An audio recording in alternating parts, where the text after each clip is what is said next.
Mfumiseni ngekushaya icilongo, nimfumise ngehabu nangedigitali, mfumiseni ngetigubhu nangekugitsa, nimfumise ngetinzambo nangelitfusi. Sengiso lesi sikhatsi, it's another season lapho khona sidumisa khona uNkulunkulu wemaZulu. Hlanganyela nathi ekudumiseni uNkulunkulu lapho emakhwaya lasathuthukile nalawo lasafufuza aletha imvumiso uNkulunkulu wemabandla.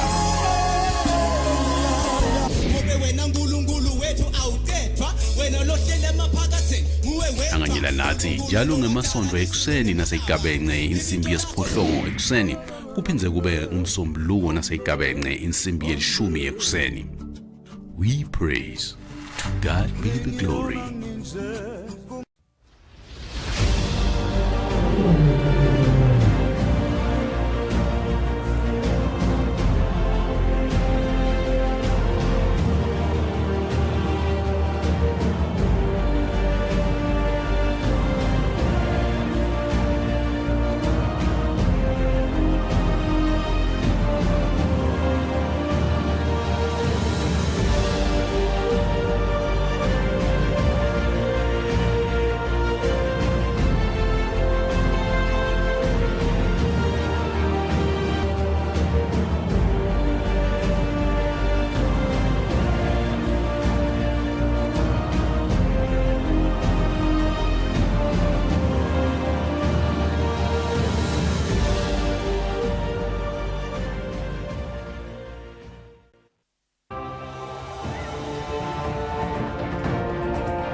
Right at 6 a.m. Central African Time. A very good morning to you wherever you are. Lapha eveni la kangwane nalabokela bangekho lapha kangwane laba sibukela kubo YouTube. It is a beautiful Wednesday, the 13th of September. We are midway into this beautiful week of September, starting our second day with low temperatures. We are currently on 7 degrees and temperatures are expected to rise up to 15 degrees as the Kubega. We do advise that to Sata Upumaga Sabandini or Patse Liches. My name is Sifiso Ngumala. I'm not alone. Nina Lungalele Makakula from How are you? Gwini, I'm well. How are you this morning? And good morning to you, to our viewers as well. Spankolgutin Ketsek Voganat on this beautiful Tuesday morning. Sibonga Kolgutini Vugile and Amplex and Spong Tanjagut Pepisile, Equatewa Figali Langa, Lana Mosha. It's a Tuesday. Service Kulmisana and Alabasuga, Eson Venile, Holy Global Life Global Church, Gutkazilanjeng, Africa Tour, Labatape Bana, Dokulanjagutisaveta last week in the months of September and October. Dr. Rodney Howard Brown, the president and founder of River University, is set to embark on a remarkable Holy Ghost and Fire tour across 13 African countries, including Eswatini, and he will be accompanied by a dedicated team of 20 individuals. Dr. Rodney Howard is a highly respected figure in the realm of faith, education, and entrepreneurship, and during this extraordinary journey, he is expected to engage with heads of states, influential business figures, and conduct mass outreach events within each nation. His mission is to empower individuals and also inspire transformation and share the life-changing message of the gospel of Jesus Christ. We'll be joined by Apostle Abednego Njangase to talk more about this tour, which is set to start on the 26th of September. Yeah, and we will be joined by the Taiwan Technical Mission later on the day. You will remember, Lungalele Gutsi, just a week ago we did have the president of Taiwan, Tsai Ing-wen, who came to Eswatini, and she did mention when she got to Eswatini. In fact, she posted on her Instagram, and many people don't know that she's very active on social media. She posted on Instagram that as she comes to Eswatini, she's very aware that her schedule is very tight, and therefore she will go all out to try and deepen and widen our diplomatic relations, just to take Eswatini to the world and to bring the world to Eswatini in Taiwan and other developments. We will be joined then today by the Taiwan Technical Mission side under the Taiwanese Embassy in Joseph Peng, who is the project manager, as well as Grace Lulu, who is the cooperative advisor, to discuss their capacity building project for microfinance focusing on grassroots women in Eswatini, economic empowerment of women, training for rural SACCOs, digital finance literacy, and other developments within the project. Let's discuss all of it at 7:30. Yeah, this moment asibukele thamba embili kumaphephandzaba ethu.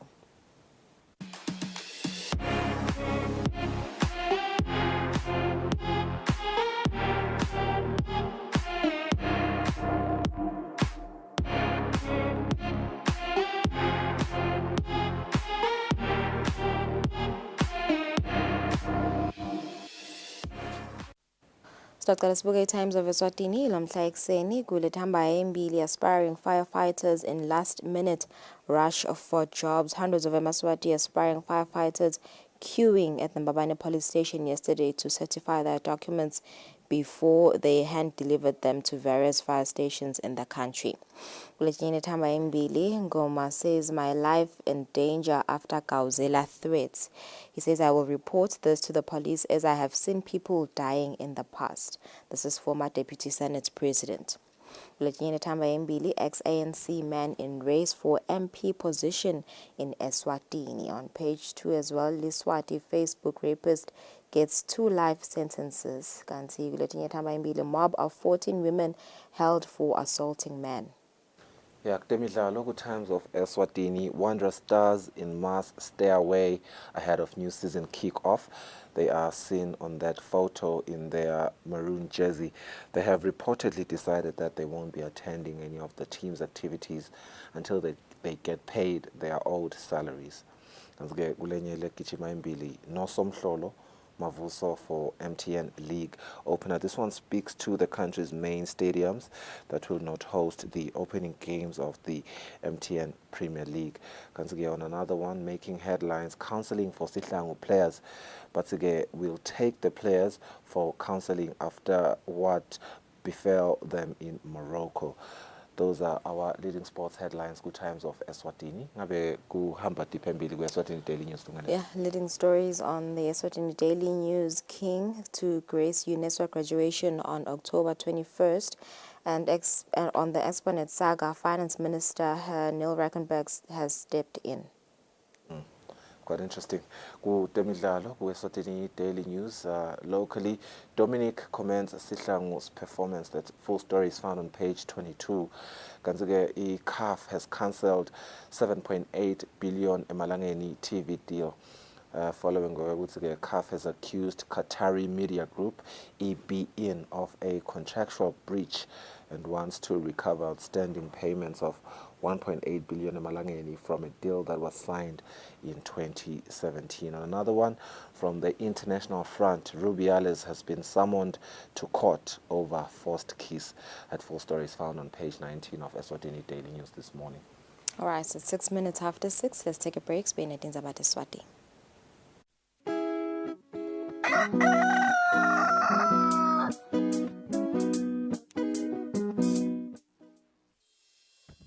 Umsakazo wetithombe iEswatini TV utibophelele kuhlonipha nekulandzela umgomo wetekusakata loweluswe libandla letekuchumana eveni. Ngephansi kwalomgomo sitimisele kusakata tindzaba letentiya ngaleso sikhatsi tindzaba letide emagama lacosheme letitsembekile letitsintsa tonke tinhlangothi naletisebaleni kusukela kutepolitiki, tetemphilo, tekulima, tetinkantolo netemhlaba wonke jikelele siniletsela tindzaba njengoba tinjalo ngaleso sikhatsi letenteka ngaso. Kanzi kulo msakato siphindze sikulethele lonke luhlobo lwetemidlalo kusuka emidlalweni welibhola letinyawo kuye emidlalweni ledlalelwa ematafuleni kanye naleto letiqhamuka ngaphandle kwakuleli. Leti tindzaba lowutiletselwa ngumsakazo wetithombe iEswatini TV.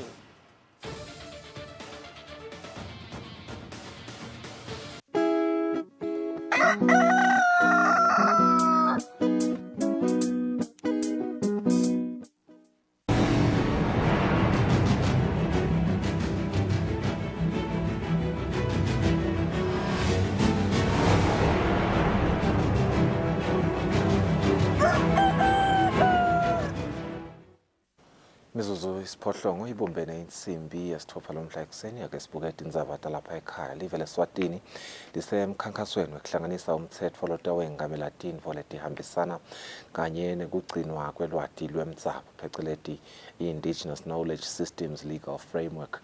Kanti-ke mabhalane lomkhulu etiko letekuchumana phesheya Dube utsi kugcinwa kwelwati lwemdzabo i-Indigenous Knowledge kungaba nemthelela lomuhle ekutfutfukiseni umnotfo kanye-ke nasekwakhiweni-ke kwematfuba emsebenti njengobe kuyintfo letsintsa netemvelo kanye netemasiko. Dube bekakhuluma emhlanganweni welibandla lelibuke lwati lwetemdzabo lobe ubanjelwe kaLobamba lapho bekamelelwe khona ngumphathi we-Eswatini National Archives. LeSwatini linemicebo, emakhono nemasiko lanothile ladzinga ukuvikelwa kanye-ke nekuthi lolo lwati lwawo lulondvolodwe. Lokhu kufaka ekhatsi imvelo noma-ke tihlahla kulokunye. Libandla lelibuke kugcinwa kwetemdzabo kuleli i-Indigenous Knowledge Systems Advisory Group lelingephansi kwelitiko letekuchumana netekwatisa lihlangene nalabatsintsekako etindzabeni tetemidzabu besifundza sakaSadak kanye namhlabuhlangene kutewubukisana ngekwakhiwa kwemtsetfo welive lotawubuka lwati lwetemdzabu. Avula lo mhlangano lomelele mabhalane lomkhulu welitiko letekuchumana netekwatisa Nqoba Msibi utsi kunesidzingo sekuthi sive siniketwe lwati lolutawusita etinhlangothini letinjengekucinisekisa kudla lokwanele kanye netemfundvo. Indigenous knowledge systems are being recognized by the country as inherently encompassing most of the aspects and principles of sustainable development goals, strengthening the systems of innovation, and key in transforming the country from a resource-based economy to a knowledge-based economy. Ladies and gentlemen, these systems provide the basis for problem-solving strategies for local communities, especially the poor. It is unfortunate that this important knowledge is an underutilized resource in the development process. Umcondzisi etiko letekuchumana Dr. Rejoice Maseko utsi leSwatini likhonile kwethekela lwati kulamanye emave lokutalisita kakhulu live kusacolwa lo mtsetfo. Noma live linemitsetfo leyengamele temvelo nemasiko kusenesidzingo sekuthi kube nemtsetfo lotawuhambisana netivumelwano temhlaba live lelatisayina. Etindzabeni kubika Sondomlangeni nginaThemba Shabangu kaLobamba. Libandla lelikhanga bahlanyela timali ligculisekile ngelinani labosomabhizinisi labakhangise embukisweni walonyaka. Ngikusho kwalobukete kutsengiselana kuleli isiphesihle ngabinze bosomabhizinisi labancane bakhangise ngemikhicito yabo kanye-ke nemakhono langakhona kudla lubhedvu kulamanye emave kanye nekwakha inzuzo lesetulu. Ngabinze bekakhuluma ngesikhathi yetfula ngelinani labosomabhizinisi labancane labangenele lo mbukiso. In terms of opportunities, ngidawuse alingene nalabosomabhizinisi lamakhulu. Songilosibosomabhizinisi lamakhulu utawukhanza kusibona babe sebadlala inzima yokuthatha titandi letinkulu kakhulu lo utawukhanza ukuthi bafuna ukuthi-expose ngoba wonke umuntu bekafuna ukuthi-rebranda kule AITF yalonyaka. So lama corporate avele athathele opportunity to bring their products known to the public and services, their products and services known to the public. So babe sebathatha ukuthi veta kakhulu, but etinzaweni la ukhanza khona ukuthi le youth beyitsinga kuvela khona ikhonile kuvela. Ngidawubekisa nje kuma small businesses babe khona kusukela le makhishini kuma laba vendors ungene kuma exhibition halls nakhona bebakhona labanye ke beba represent ama companies zabo in terms of being exhibitors kulawo ma corporate stands. So youth ibe khona sithemba nje ukuthi kusiniketa ligalelo lelihle kubo yona le youth ku understand i trade fair ukuthi ngani ukuze batakhona kuba kuyichuba sisiba ngumliba lo yaphambili. Kwakhiwa kwelibandla lahulumende lelengamele temfundvo lephakeme kuyalisita live ekutheni libe netinhlelo letiphendvula tidzingo talo letifundziswa emakolishi akuleli. Lokhu kushiwo ngumabhalane wenhlangano yemakolishi latimele Dr. Oliver Mausieka nakaxoxisana netinsatheli talomsakato mayelana nekutfutfuka kwawo emakolishi latimele. Kulandzela-ke ukuthi asalawulwa ngumtsetfo lowatiwa ngele Higher Education Act ya 2013. Mabhalane wenhlangano yemakolishi emfundo lephakeme Oliver Mseka uthumisa uhulumende ngekushaya lo mthetho lolawula kusebenta kwawo lamakolishi emfundo lephakeme. Sibona umahluko lomkhulu kakhulu lolithwele enhlangano ukuthi njengema-institution njengoba njengedikolo leti ofarisha ema-programs la ka-higher education sibone basiletha ndzawonye basicecesha basicoordinator basifundisa indzaba ka-quality naloko ukuthi sirana njani sirayisha njani le business yaka-education. Mihla Khumalo lokhulumela libandla lelengamele temfundo lephakeme kuleli i-Eswatini Higher Education Council uthi leli bandla lisemkhankasweni wekwatisa sive kabanti mayelana nale kumele sikucaphele sisafuna emakolishi lesingafundzela kuwo imisebenzi leyahlukahlukene. Isheke-ke usebenta ngalokuthi kulawo manyuvesi noma lawo makolishi lakhona uyawa-asesa noma awahlole makacala lokuthi ayayilandzela yini imigomo. Le migomo lesiyibukako 10 lwati liyatfolakala sikhona la ku-social media kwatise ukuthi nyalo tintfo setenteka ku-social media siyatfolakala ku-social media sikhona ka-Facebook sikhona ka-Twitter sikhona naka-LinkedIn. Emalunga alenhlangano yemakolishi emfundo lephakeme ngamakolishi lange-20 kanti lenhlangano ikhutsata lawo lacalako ukuthi abe ingcenye yayo kuti atositakala ngekwelulekwa. Etindzabeni te-Eswatini TV kubika Mbongwa Dube eMbabane. Ngenhloso yekutfolisisa ukuthi bosomabhizinisi labancane nalabasakhula bayakhona yini kutfola lusito lwekwesekeleka ngetimali kude bandlondlobale. Inkampani yahulumende lucwaningo i-SEPAC seyisukumise lucwaningo lolutawubhekana ngco nalamabhizinisi. Kanti-ke ngekusho kwalobukete kucwaninga kule nkampani Mangaliso Mohammed, le nkampani itawukhulumisana nalabo somabhizinisi lokutawusita ukuthi live lithole linani nalamabhizinisi nokuthi endamiphi imikhicito lokutawusita ukuthi kutfolakale emakhambi ekutfutfukisa lizinga labo somabhizinisi lekwekuthi batfole timali. Lolucwaningo lubhekeke ukuthi lucale ngalesithathu lokusho ukuthi ngilomuhla kude kube sekupheleni kwenyanga ya October 2023. Libuka somabhizinisi lomncane ukuthi uyakhona yini ukuthuthuka ikakhulu kubuka nje ukuthi uyakhona ukuthi ema-financial services lakhona kulomnotho nje la provider emabhange lehlukahlukene bayakhona yini lokuthi batithole letimali ukuthi babuye batitshale emabhizinisini abo athuthuke. So litiko letemabhizinisi netekuthengiselana likanye na CFI basukumisele licwaningo lake lendiwa ngaphambilini in 2017 nyalo in 2023 sifuna kubuka ukuthi since salwenda in 2017 nyalo bosomabhizinisi labancane bakhulile yini eveni.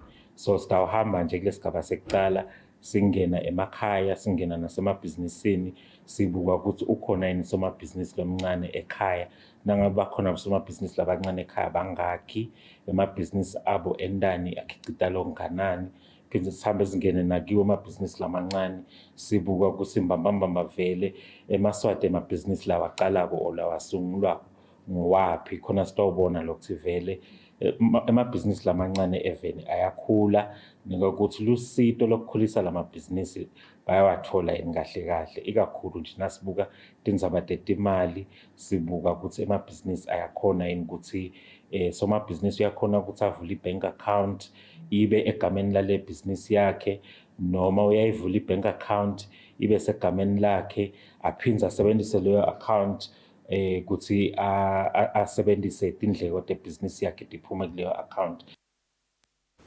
Litiko letemphilo linxusa sive ukuthi sivakashele imitfolampilo ledvutane kude sithole lwati siphindze sipotjolwe tifo letingatsatselwana lokufaka ekhatsi isifo sashukela.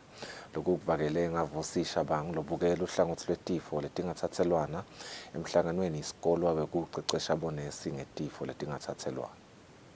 Litiko letempilo libambe umhlangano sikole wekuqeqesha abonesi lababuya emitholampilo leyahlukahlukene etifundeni 13 etelive. Vusisha bang lobukela uhlangothi lwetifo letingathathelwana uchaza kabanti ngomqoka balomhlangano. Siqeqesha abonesi labasuka etikhotsini 13 etelive emitholampilo ukuthi babe sezingeni lelikahle ukuthi bangakhona kupopola sive bakhone futhi kufundzisa lesive ukuthi bavikele letifo letingathathelwana. Labo ke labapotsholwa batholakala ukuthi sebaphila naletifo letingathathelwana basitakala ukuthi dithinzibaliswa kanjani letifo fake ekhathi lendlela labaphila ngayo lesithi phecelezi lifestyle phindze bafakwe emithini lefanele. Nelisiwe kunene lebeka ngenele lomhlangano uthi lo mhlangano sikole umnike lwati loluningi ngiba ngathi sekuningi ngogainile, especially because what we're talking about, it's one thing the BCC overlook in the facilities singa deal more on them. I think mainly because kwafika abo COVID yabona sa focus abo HIV asala lama incidents. Ngekusho kwelucwaningo la World Health Organization emaswati ayatfolakala netifo letingathathelwana ikakhulu sifo sashukela, umdlavuza kanye nesifo lesihambelana nekuphefumula. Lobikako ngusindi Swazwane anathemba Shabangu ezulwini.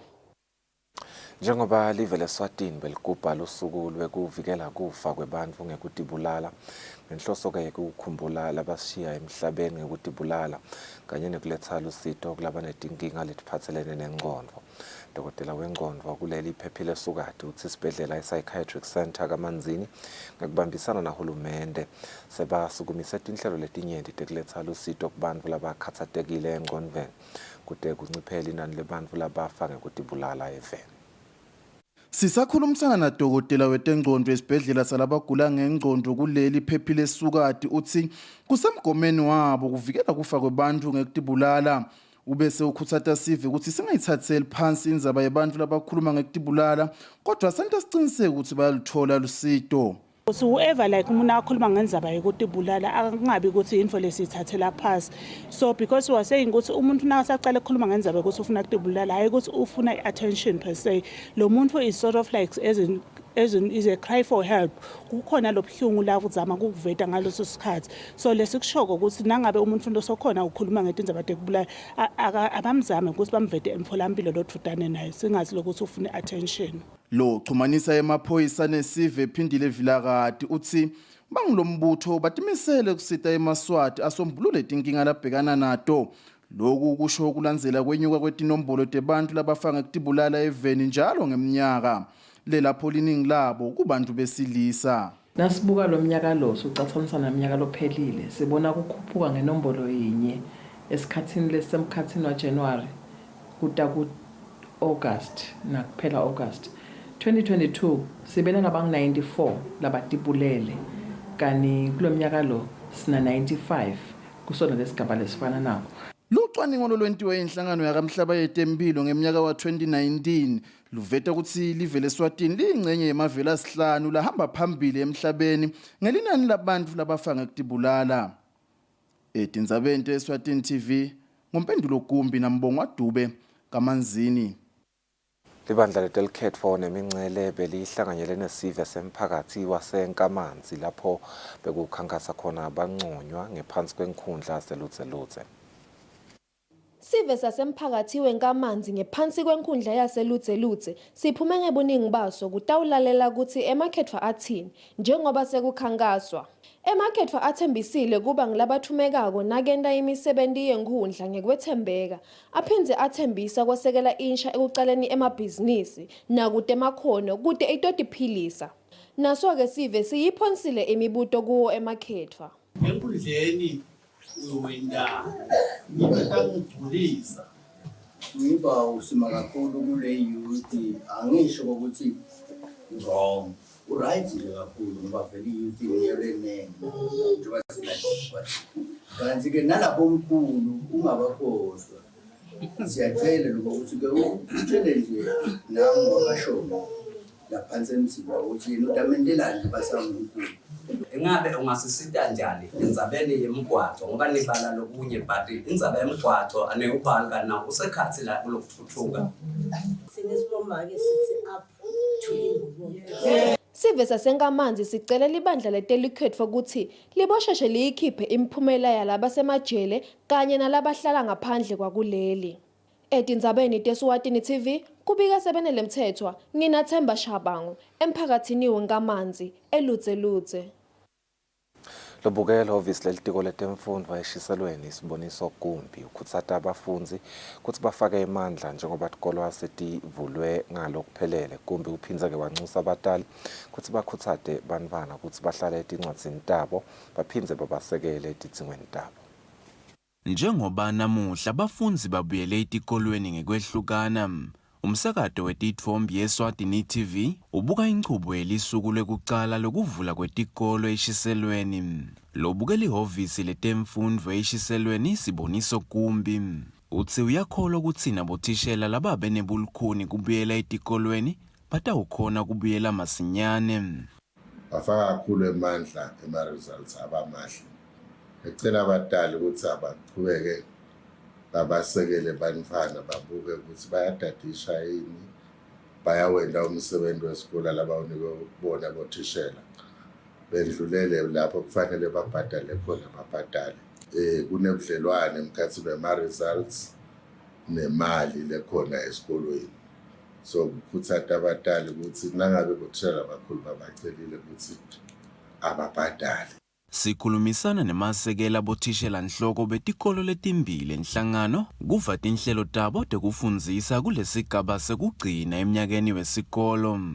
Sibe naso nesikhathi sekuthi ekseni abantwana sike sibakhuthate sibamukele sibakhuthate nokuthi seyithemi yegcina kuze ukuthi sibalungiselele izingcingo tabo balungele le themi yegcina njengoba sathi ukuthi ifishane masinyane sidabe sibala luhlolo bajabulile babukeka abalungele nabo ikufunda. Lesiplanning lethini as a school ukuthi we redirect our time, our scarce resource which is our time, sinike those teachers that have not finished their syllabus on time.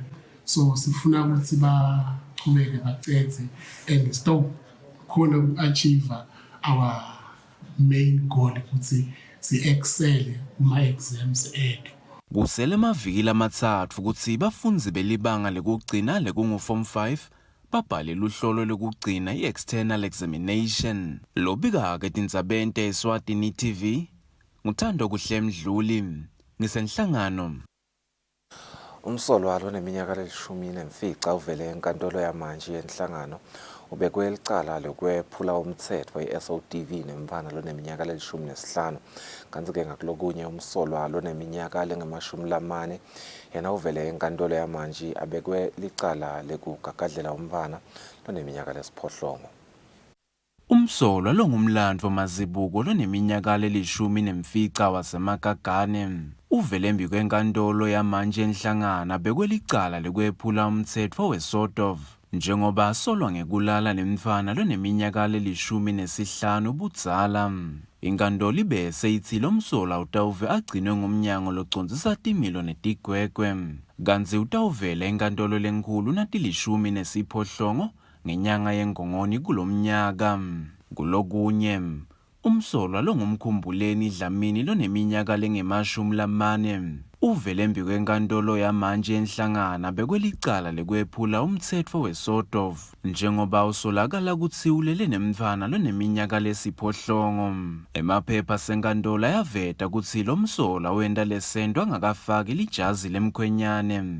Ngaleyo ndlela waphindze wabeka lo mntfwana enkotini yekutfola tifo tasecansini. Inkantolo ibese ithi lo msolwa utawugcinwa ngumnyango locondzisa timilo netigwegwe kantsi utawuvela enkantolo lenkhulu natinge-80 ngenyanga yeNgongoni kulomnyaka. Lobika-ke tindzabeni teSwatini TV nguthando kuhle Mdluli ngisenhlangano.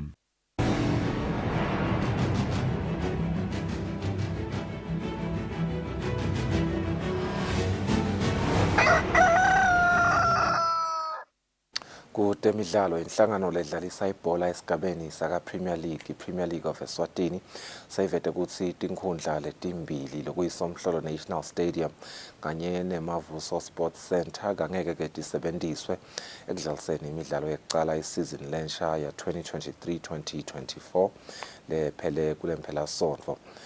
Kanti-ke iPremier League iphindze yangeta kutsi basengakayitholi imvumo yokusebenzisa inkhundla yesive isomhlolo National Stadium njengoba umsebenzi bekuyilungisa usachubeka. Imidlalo ye-league ikubekeke kutsi icale mhla ka-17 kule nyanga lesetulo.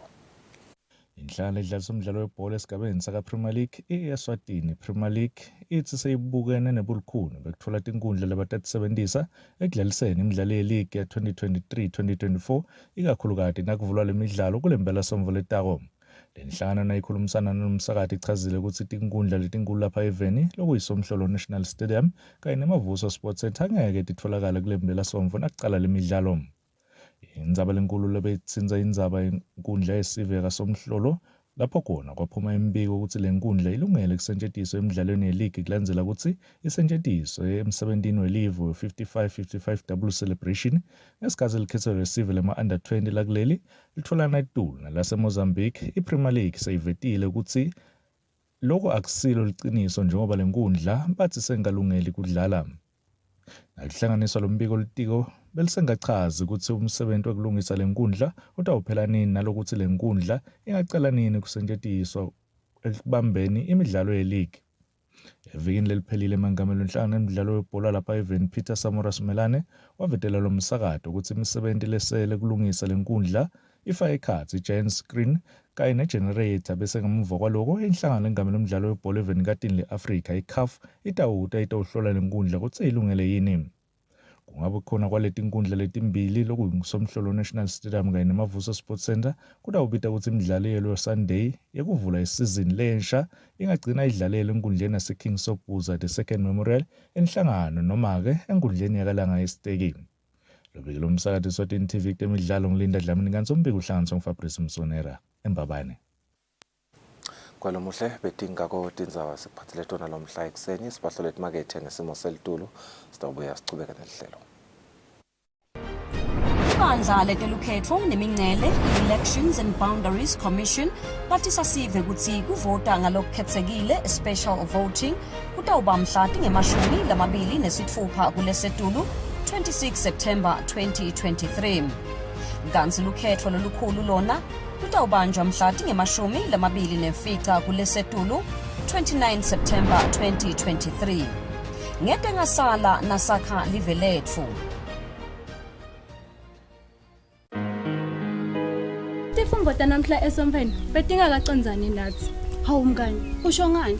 Bekukhulunyela bafana kuphela, buka nje bekukhulunywa ngekusoka. Ushiyekile impela mnganami.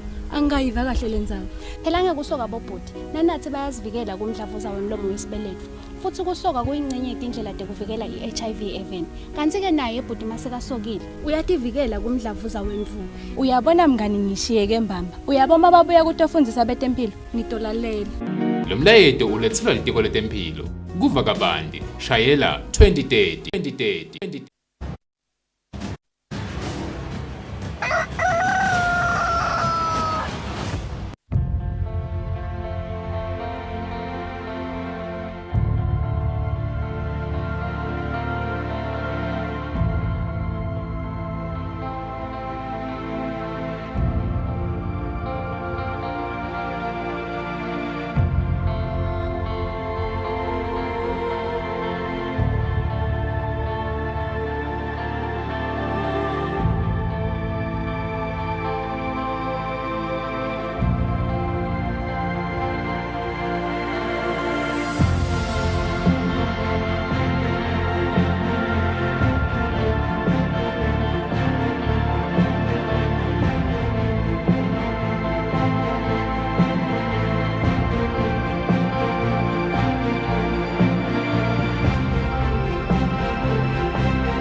Alright, welcome back. Sakuvusela nawe lo Sanza kusivulela tokumla ukuthi besivedele ukuthi sidabe sikhulumisana na Apostle Abednego Njangase ukulandzela nje ukuthi kule nyanga lena ya September kanye na October Dr. Rodney Howard Brown, the president and founder of River University, is set to embark on a remarkable Holy Ghost and fire tour emaveni nje langu 13 lapha esifundeni se-Africa lokufaya khathi nalo live leSwatini. Dr. Rodney is a highly respected figure in the realm of faith, education kanye nato tema business laku alapha eSwatini nje kubhekekile ukuthi engage nje nabo heads of state nebamfla abakhulu lapha even aphinde ka conduct mass outreach events khona lapha eSwatini. Mission yakhe nje ku empower individuals and also inspire transformation and share the life-changing message of the gospel of Jesus Christ. Kanti impact of yale tour nakhona kuzama nje kusita thousands webantfu labasha labatokhona ukuthi ba benefit kuma scholarships. Ngivele senginaye lapha Apostle Abednego Njangase welibandla le New Life Global Church kuchazela kabanti ngayo le tour ekubhekekile ukuthi icela mhla ka 23 khona lapha eMavuso Sports Center. Siyabonga kakhulu Apostle kumenje before sichube nje na interview, tell us more about Dr. Rodney Brown and also his vision and education and entrepreneurship. Ngiyabonga kakhulu Lungelele, ngiyabonga Mthombeni.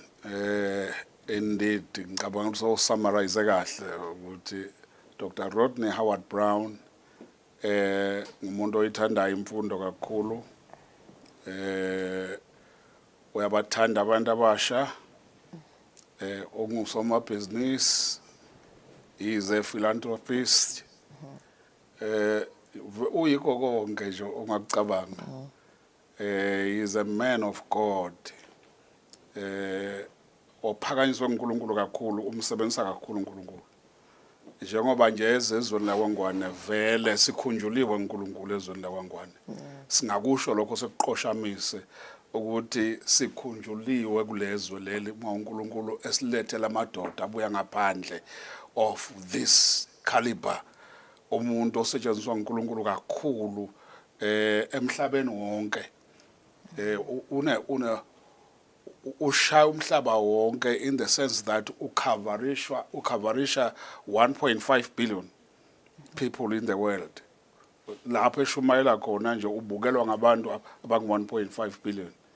So vele nje indoda esebenzayo kakhulu unegalelo elikhulu kakhulu. Yeah. Njengoba usho nje Apostle ukuthi ubukela abantu abangu 1.5 billion and abavakashela emavela ngu 13 lapha eAfrica and not amongst those countries.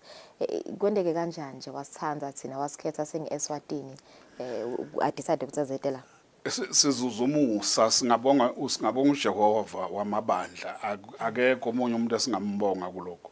Sizuzumusa ukuthi uma ebala amazwe eAfrica azawahambela uDr. Rodney Howard Brown ngevangeli nakho konke lokunye osokubalile nje sisi njengoba usishilo ukuthi uyabathanda abantu abasha kakhulu. Siyabamema nje abantu abasha ukuthi abaphelele emavuso mhla ka 23 na 24 September bazoyizwela bona ukuthi Dr. Rodney Howard Brown ubaphatheleni. Siyazi lokuthi kunama scholarships azawanikeza, so walala wasala abantu abasha bayiyele bona bayoyizwela. Asazi ukuthi kakwenzakalani sebefikile, kodwa nje siyakholwa kakhulu ukuthi baningi abazawuzuza.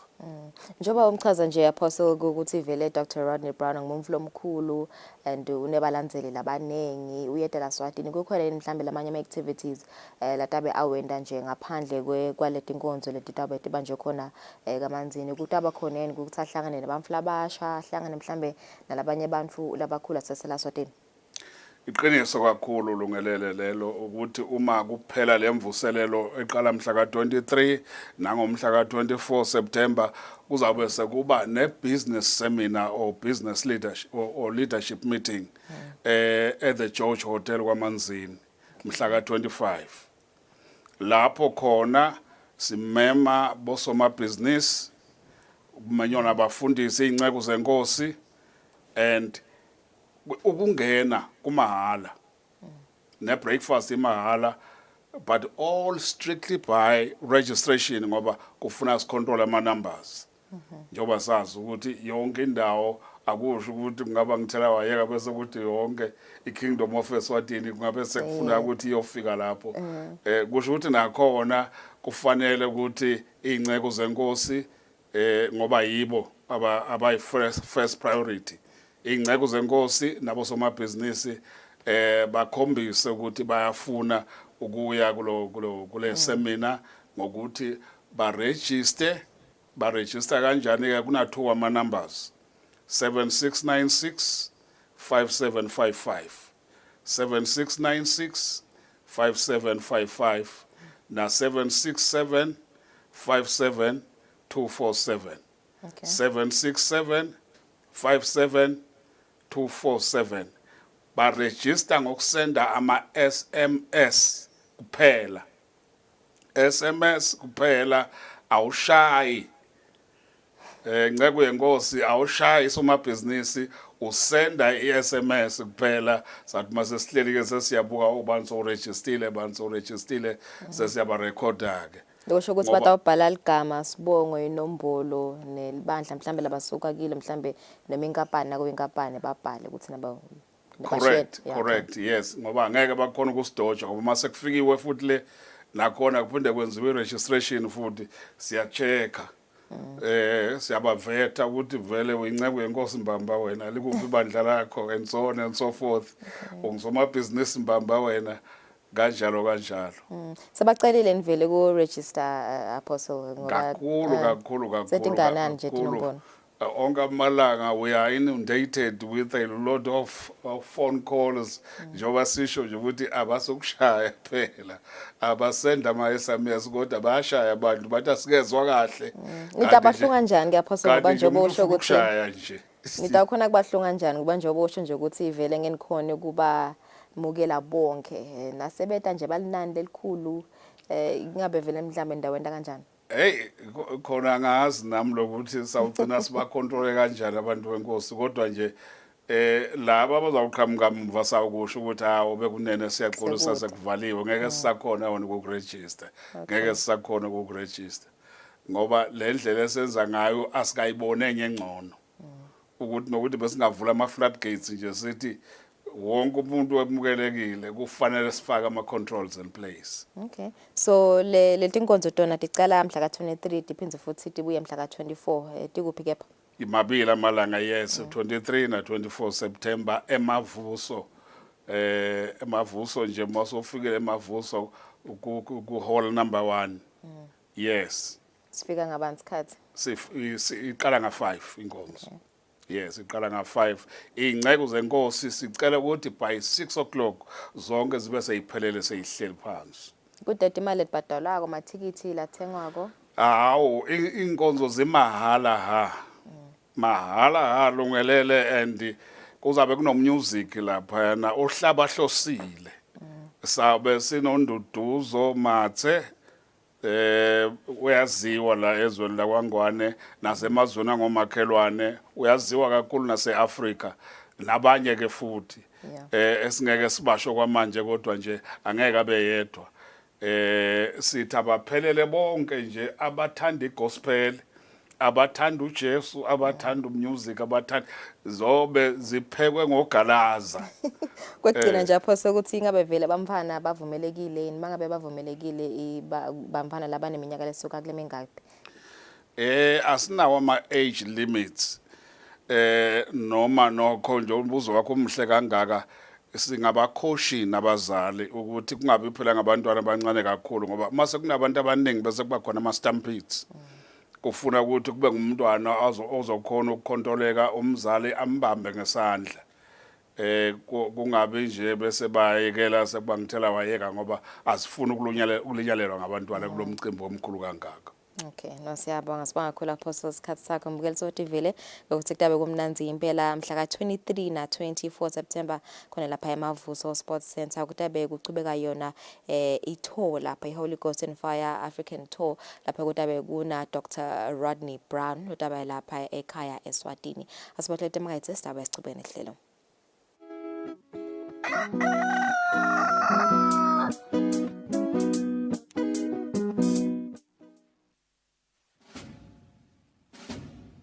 lesi sikhathi lapho khona emaphoyisa agubha kuba khona kwawo even. Kulapho kukuthathwa khona sive ukuthi sike sihlale phansi sibuke bumcoka bemaphoyisa empilweni yabantu. Siphindze sibuke indlela letinsha tekuphepha kubo bonke bucala lobuveta sihloko.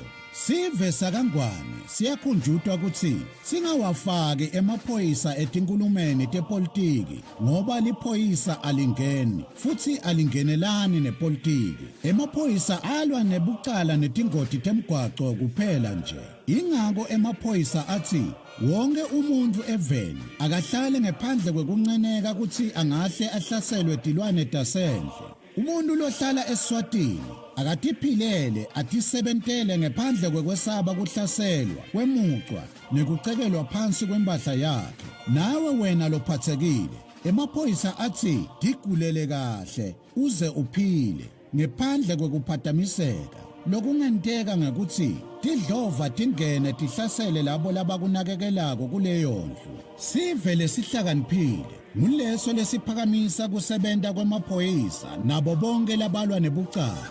Ngale kwaloko timbungushe tiyawuwangenela emazinyane kungenamuntu ekhaya. Lo mlayeto niulethelwa ngemaphoyisa embube abambisene nomsakato wetithombe.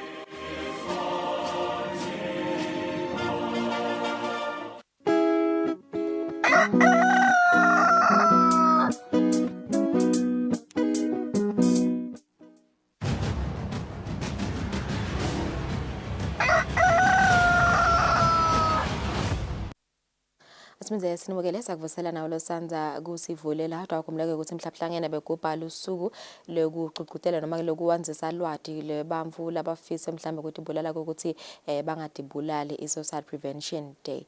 Sinaphiko lapha umchumanisi maphoyisa nesive ephindile vela kade kuva nje ukuthi ingabe lapha ekhaya Eswatini itinombolo tebantu labatibulalako tinganani njengoba takhumbula ukuthi umbiko uyaveta nje ukuthi live leSwatini lapha eAfrica lengu number 3 lebantu lokwenza ukuthi bese bathatha impilo tabo. Sifuna ukuva nje ukuthi ngabe vena mhlambe lezinga lebantu labatibulalako lapha ekhaya Eswatini linganana. Sivusele phiko siyabanga ukuthi benathi lomhla ekseni sikubonile nje kancane etindzabeni uyichaza vele lena ndzaba lokuthi tikhona vele tinombolo tebantu labatibulalako. Ngabe vele mhlambe nasibuka nje nakusaqala umnyaka 2023 kude kube nginyalo babebanga ke nje bamvulo okhanze ukuthi sebathethe impilo tabo.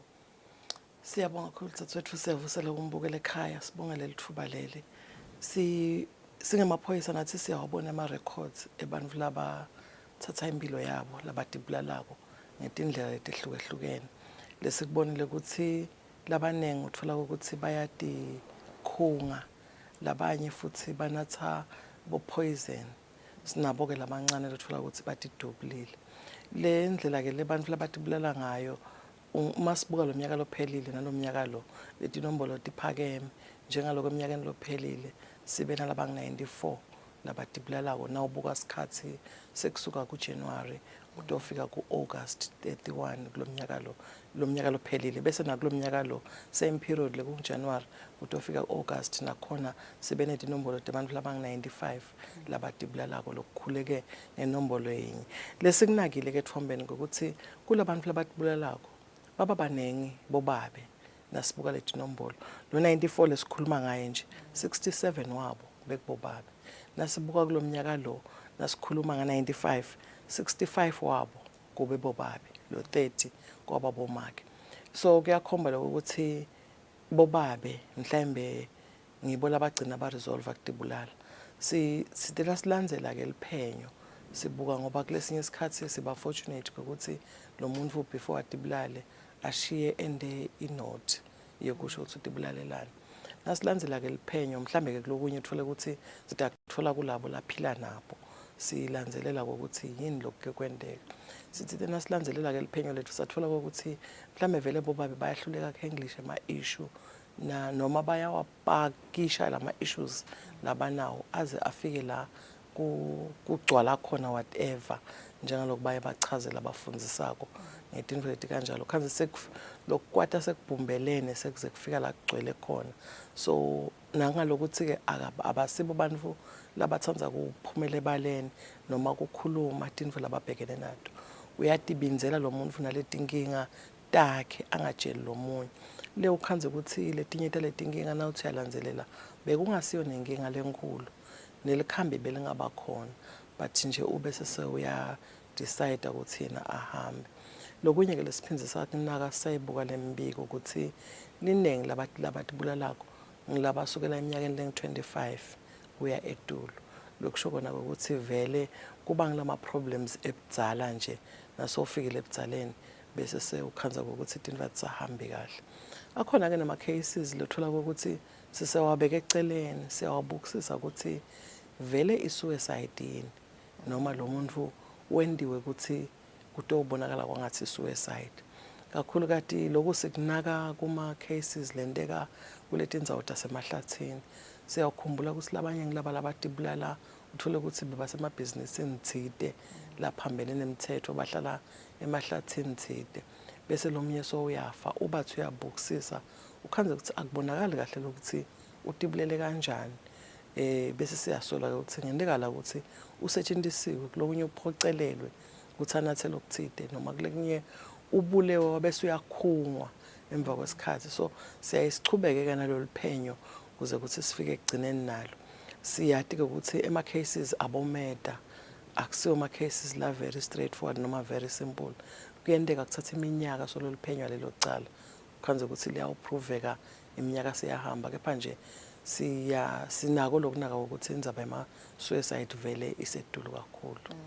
Ingabe nje because sibude nje lokuthi vele mhlambe emaphoyiseni likhona nivele lo hlangothi la nibemukela khona bantu mhlambe labafise ukukhulumisana nani ngato letinkinga lete nibamukela kahle ngoba labanye batawuthi kuba khona lokwesaba nje kuvetele nje ukuthi ema stats enaveta ukuthi bobabe kakhulu kuba khona lokwesaba ukuthi eyindawuthi ngiyobika indzaba yami mhlambe bangihleke niyabemukela kahle mhlambe nibakhulumise kude batokhona kutfola lolu sito lolo. Siyabonga sothu emaphoyiseni sinalo hlangothi siyakhumbula ukuthi sine department lebitwa ngathiwa iDCS ngalamafishane lebuka tindzaba tenhlala kahle. Esikhatsini lesinengi icala mhlambe ebuka tinhlangothi tebantfwana lebekukunengi kuhlukubeteka kwabantfwana kuhlukubeteka kwabomake kuhambe kwabonakala ukuthi ke nabo babe bayahlukubeteka ngendlela ehlukahlukene. So le department vele seyenwetshwa yafika la ikhona nek-attenda bobabe nasisacala nje yayicala vele inabo dzadze kuphela lebe basebenta yahamba ke ngekubonakala ukuthi leti dzinga kodinenge sesinabo bonke ke lolo hlobo lolukhona kule department.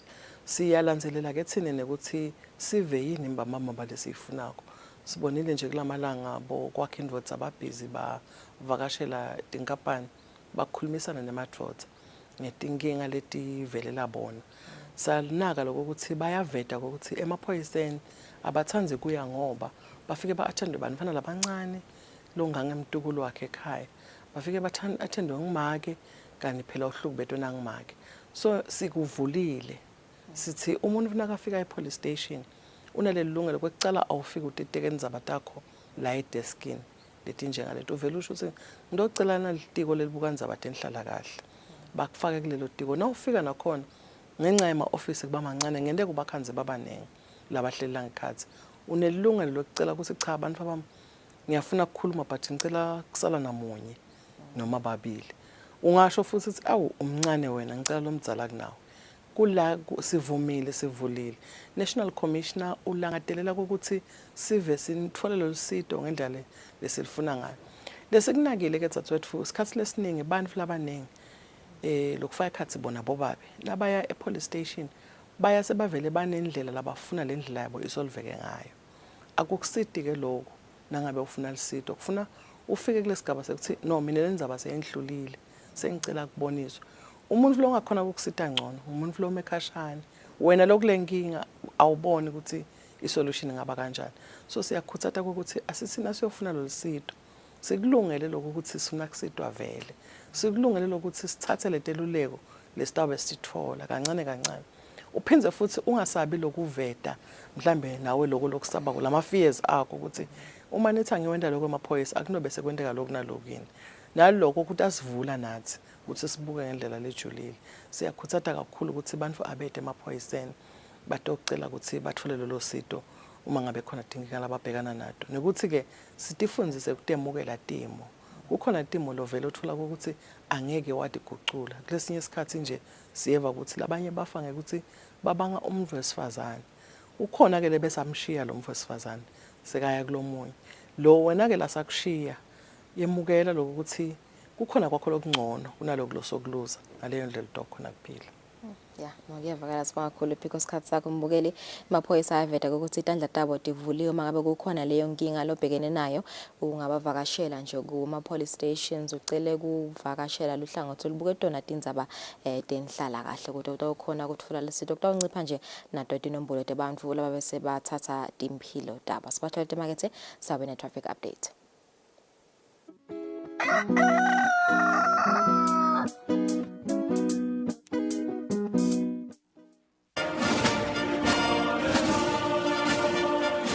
Do you remember the spinning thing? This is us. This picture represents what we did. We were there when coronavirus wreaked havoc in our population. Together with other stakeholders, we formed the first line, controlling the spread of the unknown and unseen enemy of the people. Anxious ourselves, we collected dead bodies countrywide. At the time when no one wanted to come near dead bodies of loved ones, we did care for our fellow citizens. Thank you, the people of Eswatini and teams of first responders.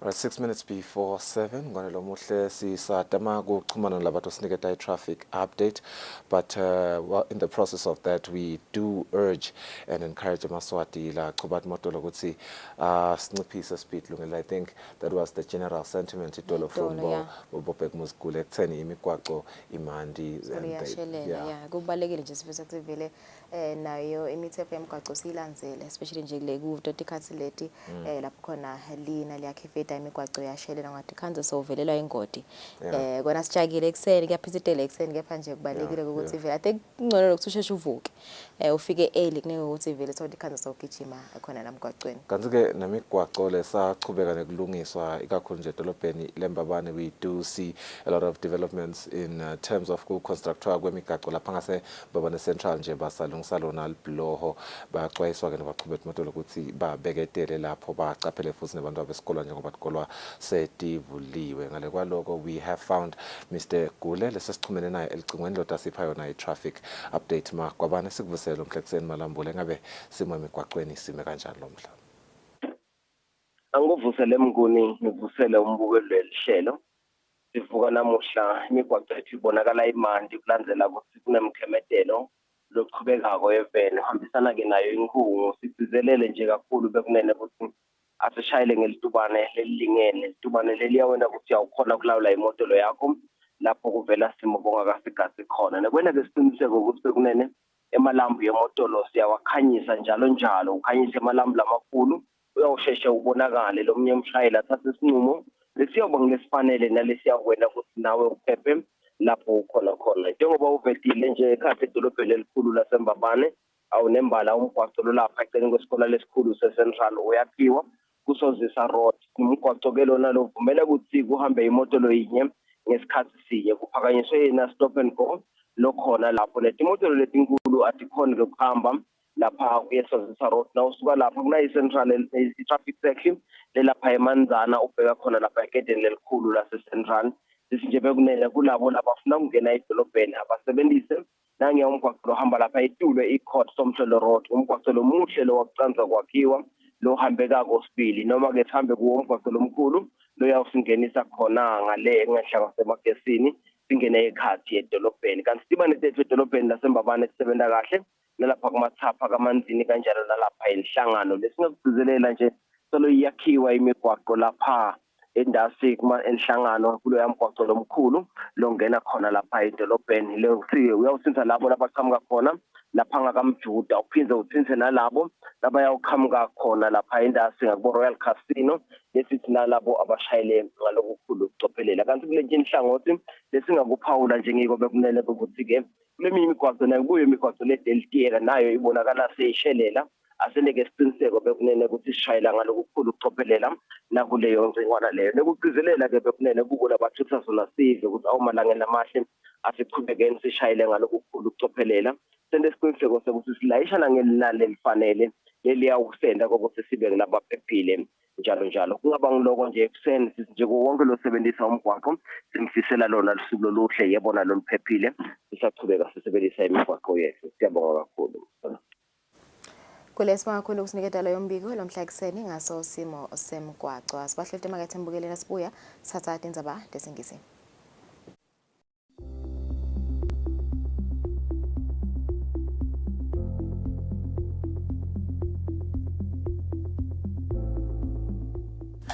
Bongosi egameni lelibandla letelkhetho nemingcele tingudla ngingusihlalo walo libandla sihlanganyela nesive malangeni lamahle kuhalalisela ingwenyama inkosi yethu inkosi Mswati wesithathu minyakeni lamashumi lasihlanu nakuhlanu kanye nelive longana kundiphethe wethu ukuthi lo lingana nabo netinsuku tengwenyama letingu 55 nananathi sisive seMaswati sina leminyaka ilengu 55 sesikhululekile ngandiphethe.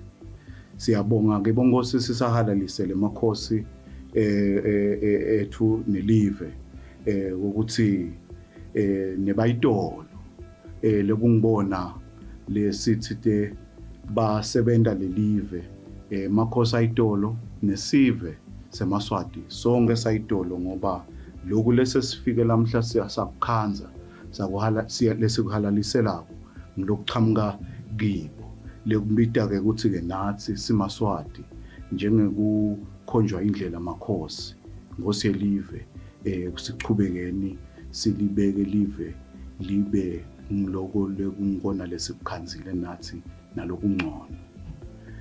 Maswati silibandla letelkhetho nemingcele sisahalalisele makhosi nelive ngandiphethe sijinga siphinze futhi siwabongele makhosi ngemsebenzi losetulo eveni welkhetho sisitengcile tigaba tokuqala lebesikito nyalo ke sekuseleke sigaba lesesisetulu ke lokungisona sona ke lesisitawu siniketa iparlamente yethu isinikete futhi emabandla enkundla lekuba ubuchopho ke lobakhiwa induna tetinkundla lekungibona bosihlalo bese ke nabobuchopho bemiphakathi benkundla labakha lobuchopho lelibandla lenkundla lekungilona lelisebenzisana kanye neparlamente nahulumende welive leMaswati wonkana. Bongosi emalanga umuntu akandlulise lokuthi umhla ka-26 we-special voting bese ulandzela ke umhla ka-29 September walolukhetho lelukhulu lukhetho lwesibili lesongilona loluyi-final ngalawo magama amalangeni sikhutha lwandle sibongele live bongosi bayethe wena waphakathi wena ungangezindaba bongosi.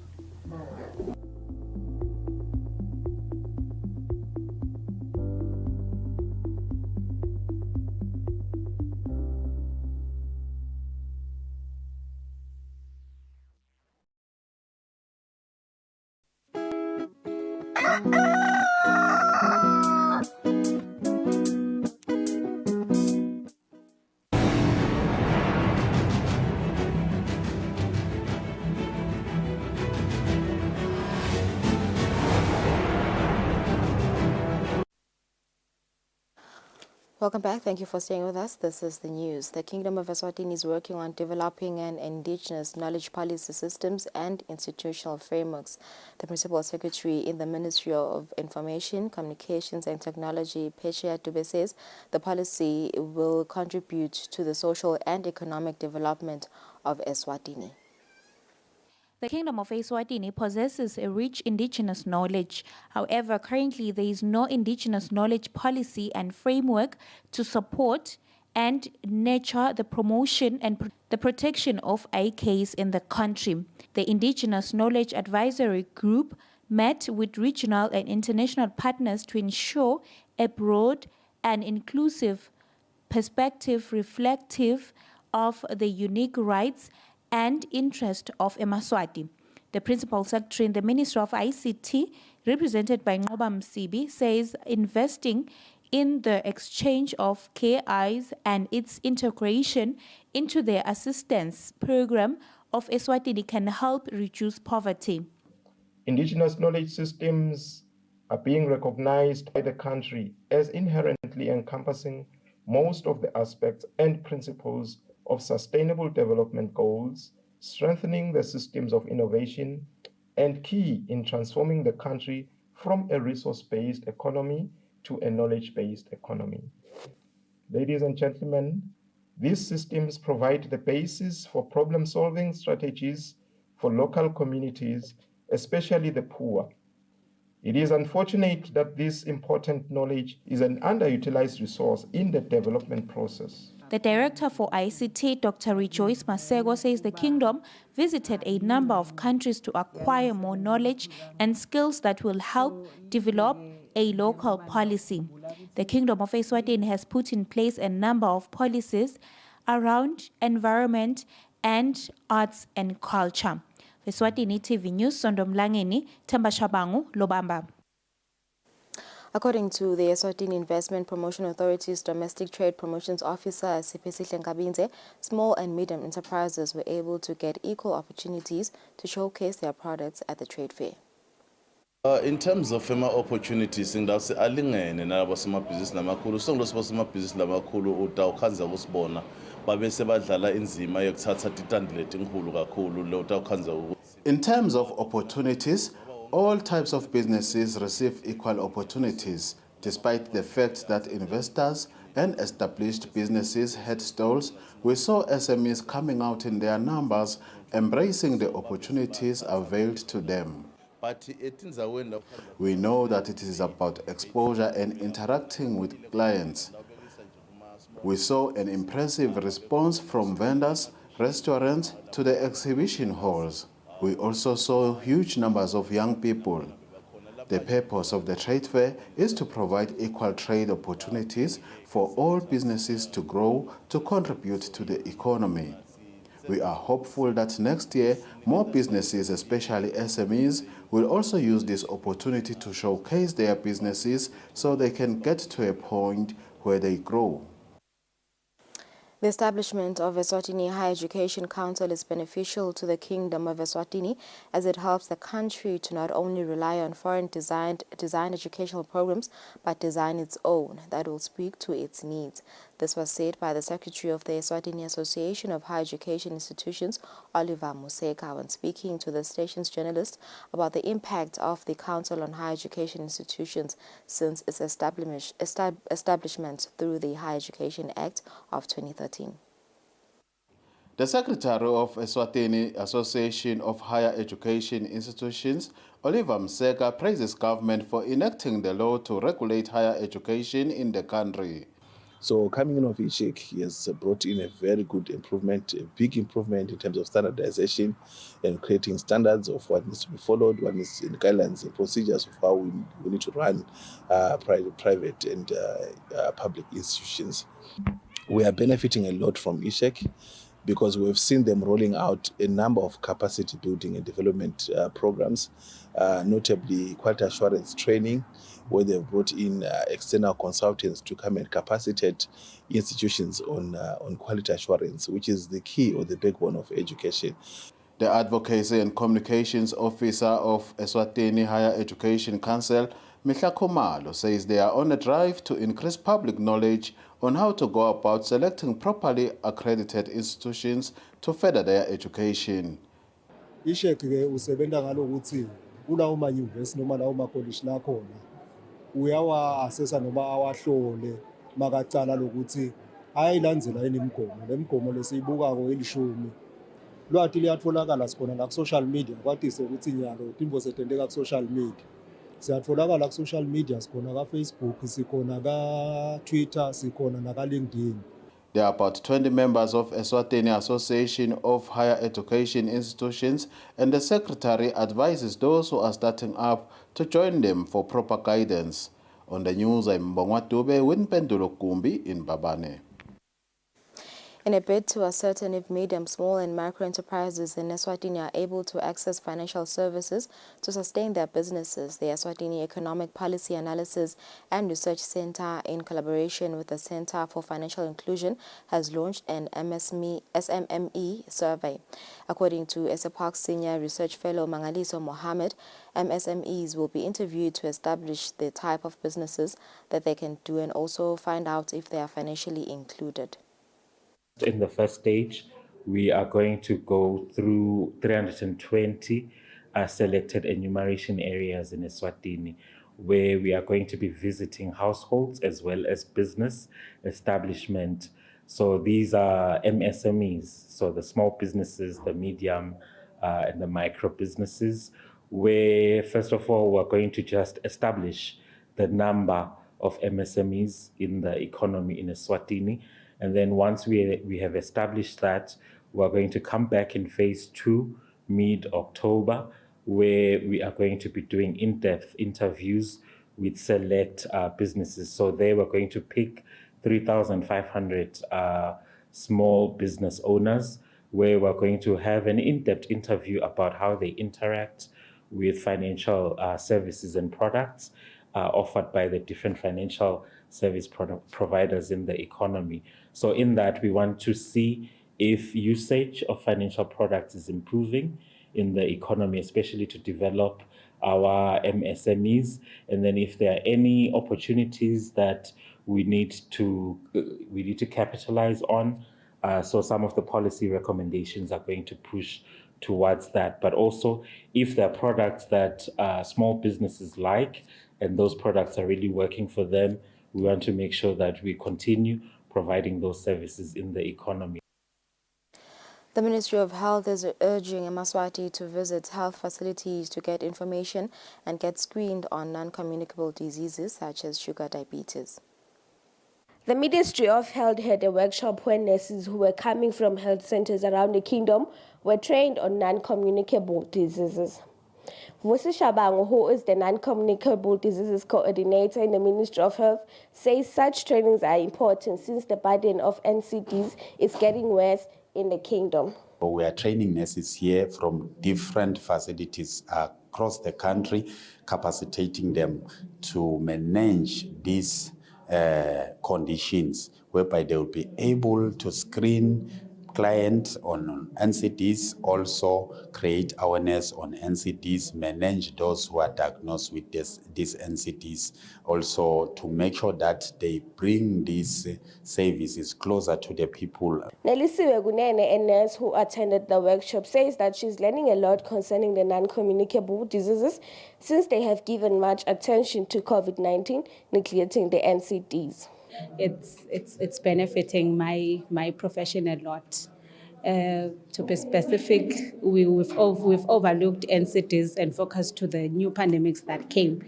So I think having such training, it's really helping us because we're getting to see our gaps and we're getting to know what we are going back to do in the facilities. According to the Health Organization, Eswatini suffer more from type 2 diabetes, cancer, and chronic respiratory disease. Reporting is Cindy Swazwane with Temba Shabangu, Ezulwini. Eswatini has joined hands with the world in commemorating the World Suicide Prevention Day to honor victims of suicide and bringing hope to people with psychiatric issues.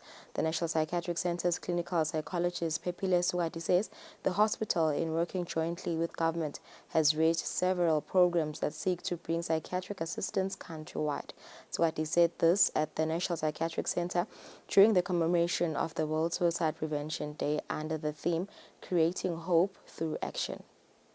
In an interview with the Eswatini National Psychiatric Centre's clinical psychologist Pepile Sugati, she says it is one of their mandate as a health department to help prevent suicide in the country. So basically this theme is all about creating awareness when coming to issues of suicide. And the theme that we're using, we are saying that we are creating hope through action, meaning that everyone needs to play a role when coming to issues of suicide. Eswatini Royal Police Services Information and Communications Officer Pindile Vilegati says suicide cases are increasing drastically every year, and she advises Emaswati to visit various organizations who deal with psychiatric issues whenever they have challenges. We are noting as well that we do have people who die from a suspicion of suicide. If we compare the 2 years, which is 2022 and 2023, we noted that we only have an increase of 1 person, because the previous year, between January and August, we had 94 people who died from suicide. And this year, we recorded 95 cases, which shows that we are having such cases now and again. And out of this 94, 82 are males. And in this year, 2023, 71 are males. The number of males dying is bigger than those of females. So it is a very great concern. According to a 2019 World Health Organization report, Eswatini is amongst the top 5 countries in the world with the most suicide cases. For Eswatini TV, I'm Pendulo Kumbi with Mbongwa Dube, Manzini. The Elections and Boundaries Commission and residents from Ngamanzi Chiefdom under Lutselutse constituency gathered at the Ngamanzi Umphakathi, where nominees were campaigning ahead of the secondary elections. Nominees from Lutselutse constituency have promised Ngamanzi residents that they will deliver developmental projects and also assist young people in terms of income-generating projects. The residents had also had an opportunity to pose questions to all the nominees.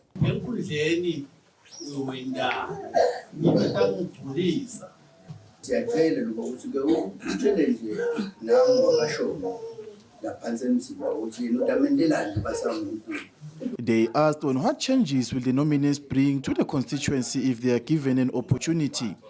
The people of Ngamanzi wanted to know on how the nominees will assist the communities in terms of infrastructure, basically the roads.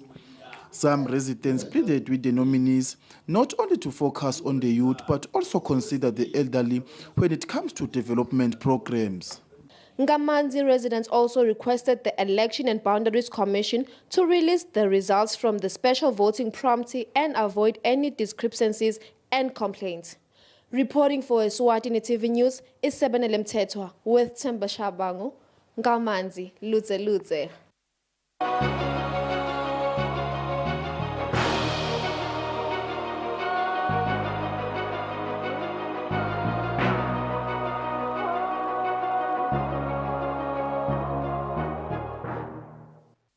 In international news, at least 2,300 people were killed in Libya and thousands more were reported missing after catastrophic flash floods broke river dams and tore through an eastern coastal city, devastating entire neighborhoods.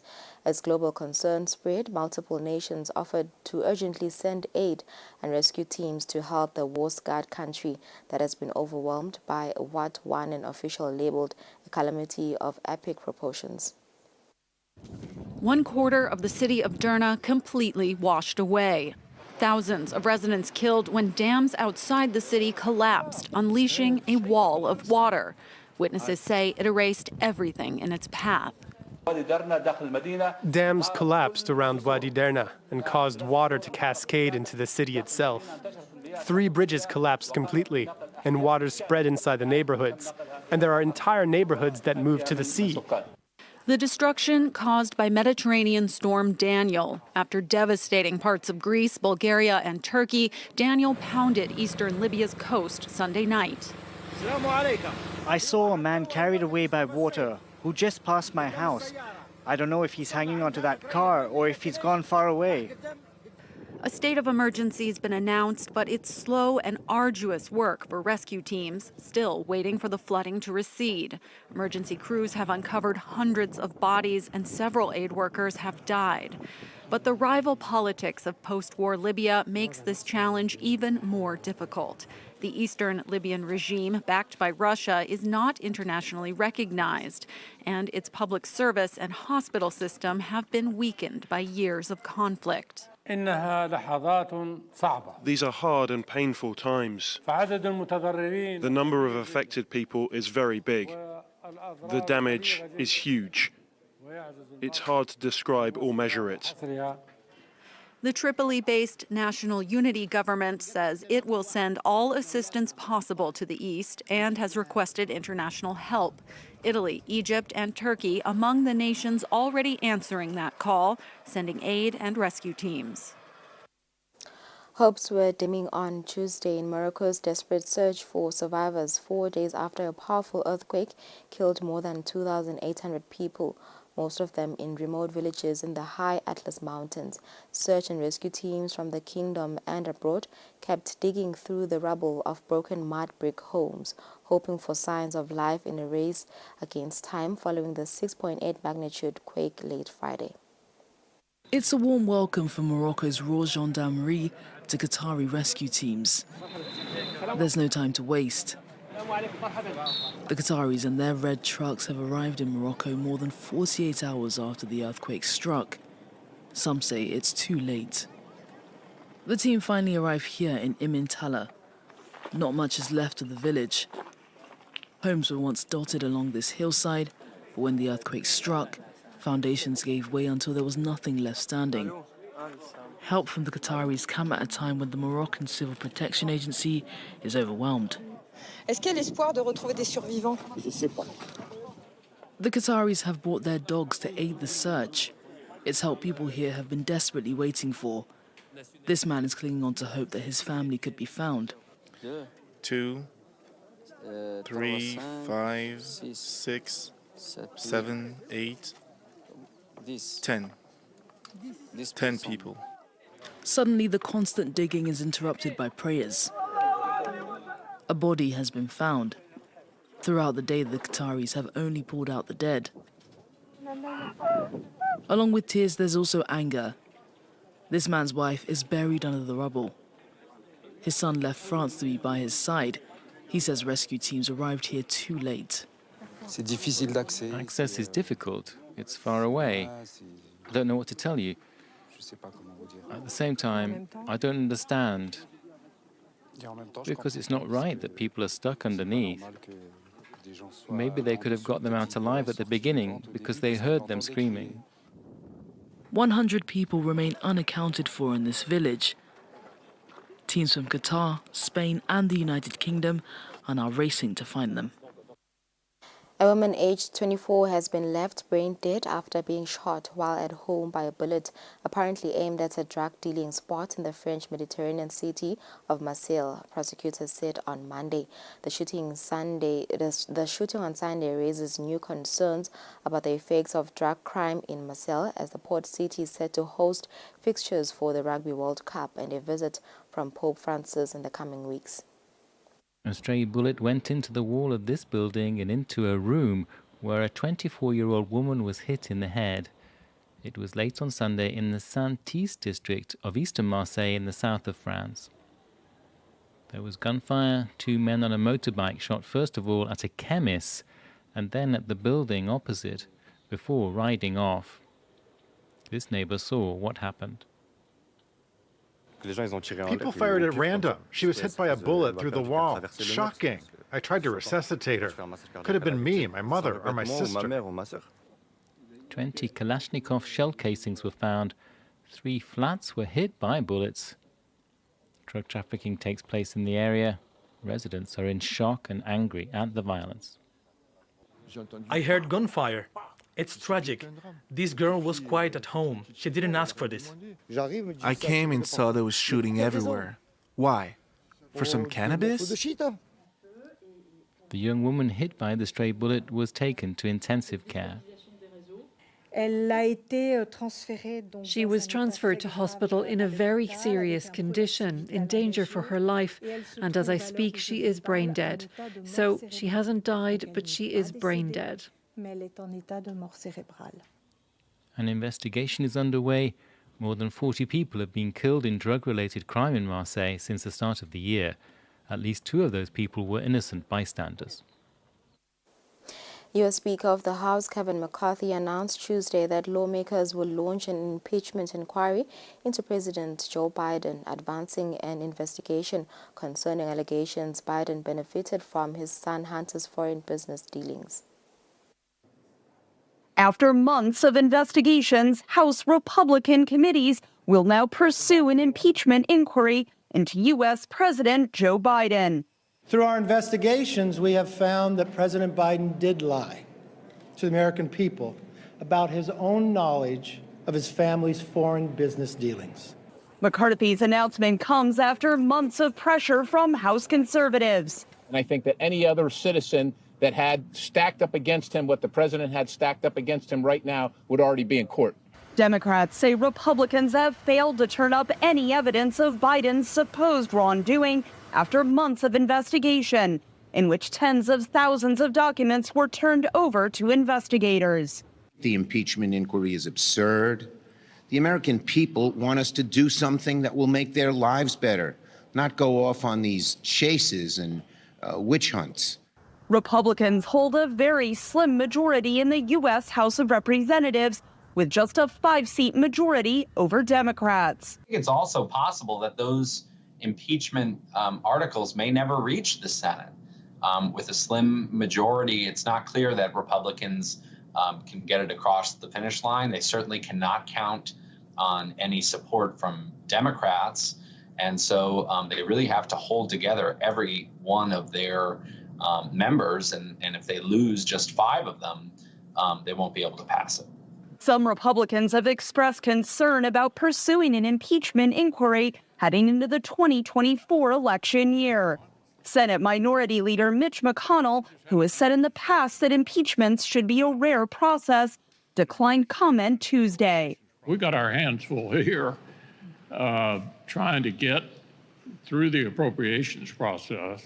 The announcement of the inquiry also sets up a showdown between Capitol Hill and the White House, as lawmakers must strike a deal with Biden to keep the government open past a September 30th funding deadline. If there is a government shutdown, House committees would be unable to work on an impeachment inquiry. North Korean leader Kim Jong-un has arrived in Russia, a source told Reuters on Tuesday, for what the Kremlin said would be a comprehensive discussion with President Vladimir Putin amid warnings from Washington they should not trade weapons. Setting off on his first international trip in over 4 years, North Korean state media broadcast photos of leader Kim Jong-un boarding his personal armored train, said to be taken on Sunday. He's due to meet with Vladimir Putin in or near Vladivostok, where the two last met in 2019. Their ties have been drawing closer since Moscow's full-scale invasion of Ukraine, driven by mutual need. Russia needs from North Korea ammunition, shells, artillery, small arms, and probably manpower as well, soldiers. North Korea needs from Russia money, food, and most likely high-tech military machines. Washington warns that any arms deal between Pyongyang and Moscow could trigger U.S. sanctions. U.S. officials say Kim's visit is a sign of Putin's desperation. Having to travel across the length of his own country to ask... But it's still his own country. Yeah, I know, to meet with an international pariah, to ask for assistance in a war that he expected to win in the opening month. Look, I would characterize it as him begging for assistance. If North Korea decides to help, analysts say the country has possibly tens of millions of artillery shells and rockets based on Soviet designs that could go to the Russian army. Israel's Supreme Court began a hearing on Tuesday on petitions to strike down a major element of the hard-right government's controversial judicial overhaul, which has triggered mass protests and divided the nation. A full 15-judge panel of the top court convened to hear pleas against the amendment of the so-called reasonableness clause. They chant democracy, freedom, and hands off our Supreme Court. For months, Israelis have been gathering by their hundreds of thousands in protest against the push by Benjamin Netanyahu's far-right government to limit the powers of the Supreme Court. For these protesters, this latest rally is a last-ditch effort to stop Israel becoming an authoritarian state. Israel was always a democratic country, open, liberal, and free for all.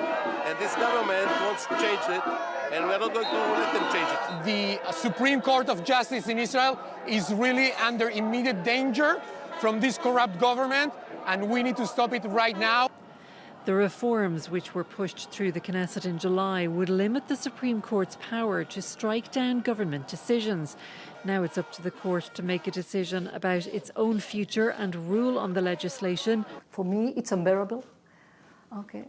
That any government that comes into power, okay, has absolute power to enact and to amend basic laws at will. Democracy dies slowly, step by step, law by law. The government says it has no intention of backing down. I am in favor of dialogue, but against surrender. The reform is important for the state of Israel. It will balance the three branches of government: legislative, executive, and judicial. Even if the Supreme Court rejects the reforms, the government could choose to ignore its ruling, potentially ushering in a constitutional crisis.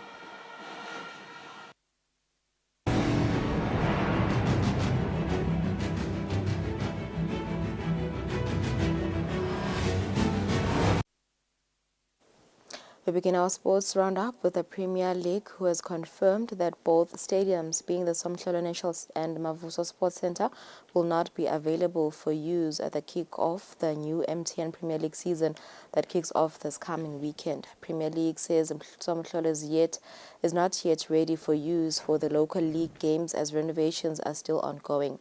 The new Premier League season kicks off on the 17th of September this year. It's 29 minutes after 7. We've come to the end of our English bulletin. Thank you for staying with us. Let's take a break. When we return, we speak to the Taiwan technical mission.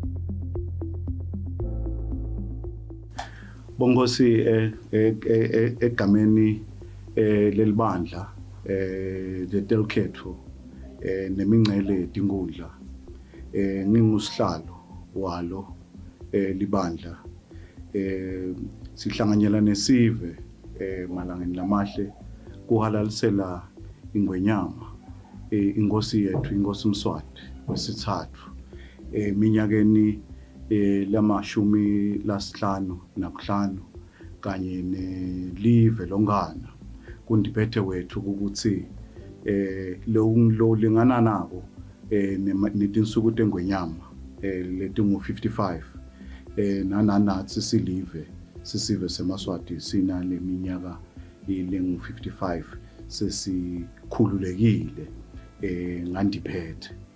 Siyabonga ke bongosi sisahalalisele emakhosi ethu nelive ukuthi nebayitolo lekungibona lesithi te basebenta lelive makhosi ayitolo nesive seMaswati sonke sayitolo ngoba lokhu lesesifike lamhla siyasakukhanza sakuhala lesikuhalaliselako ngilokuchamuka kibo lekubita ke ukuthi ke nathi siMaswati njengekukhonjwa indlela makhosi ngosi yelive sichubekeni silibeke live libe ngiloko lekungona lesikukhanzile nathi nalokungcono. Maswati silibandla leli likhethwe nemingcele sisahalalisele makhosi nelive ngandiphethe. Sijinga siphinze futhi siwabongele makhosi ngemsebenzi losetulo eveni welikhetho. Sisidengcile tigaba tokuqala lebe sikito nyalo ke sekuseleke sigaba lesisisetulo ke lokungisona sona ke lesi sitawu siniketa iparlamente yethu isinikete futhi emabandla enkundla lokuba ubuchopho ke lobakhiwa induna tetinkundla lokungibona bosihlalo bese ke nabobuchopho bemiphakathi benkundla labakha lobuchopho lelibandla lenkundla lokungilona lelisebenzisana kanye neparlamente nahulumende welive leMaswati wonkana.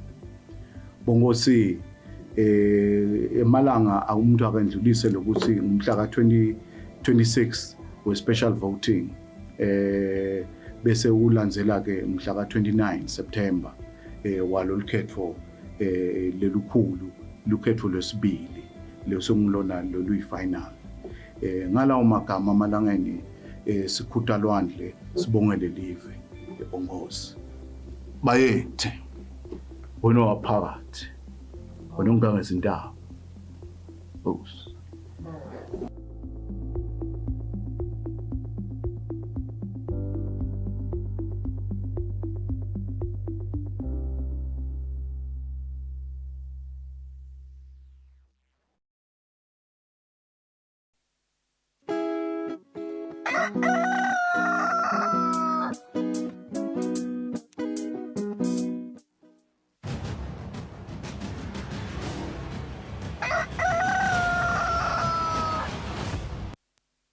All right, it's 33 minutes after 7. Welcome back and thank you for staying with us. The Taiwan Technical Mission joins us in studio right now in Mr. Joseph Peng, who is the project manager for the capacity building project for microfinance focusing on grassroots women in Eswatini. There's a lot of pillars.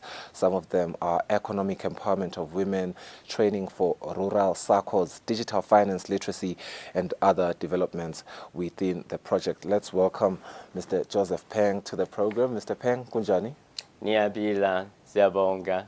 Yeah, welcome to the program, Mr. Peng. Capacity building project for microfinance focusing on grassroots women in Eswatini. Ni focus on women. What is your passion?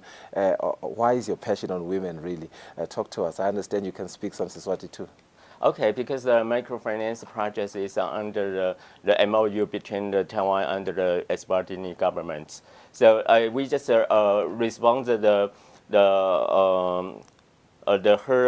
Majesty of the Queen Mother of the Kingdom in Eswatini, because the Queen Mother always just wanted to support the rural women. Yeah. So the Taiwan government also, we hope we can provide more training and more resources in the Eswatini to support the rural area women. Yeah. Project that started in 2020. I believe it's going for its third year now. Yes. Are they learning? Okay, because this one project, we first one step is the capacity building. So we provided so many the training just for the skill, financial management, and how to promote their marketing for the women's. Okay. Yeah. Okay. Yeah. I also want you to explain in Siswati because you do explain your passion for women quite eloquently when you speak Siswati. Kusichazela vele nje ngemisebenzi yakho na usasebenza nabo bomake. Yeah. If you put it in Siswati. Okay. Ligama lami engulikwa. Nisuka eTaiwan, nisebenta eTaiwan tekane mission. Nibuke i-project yakho salamfadi microfinance projects. Yeah. Niyazanzala kusitalo pomake ne bantuana. Niyajapula kupalapa Eswatini.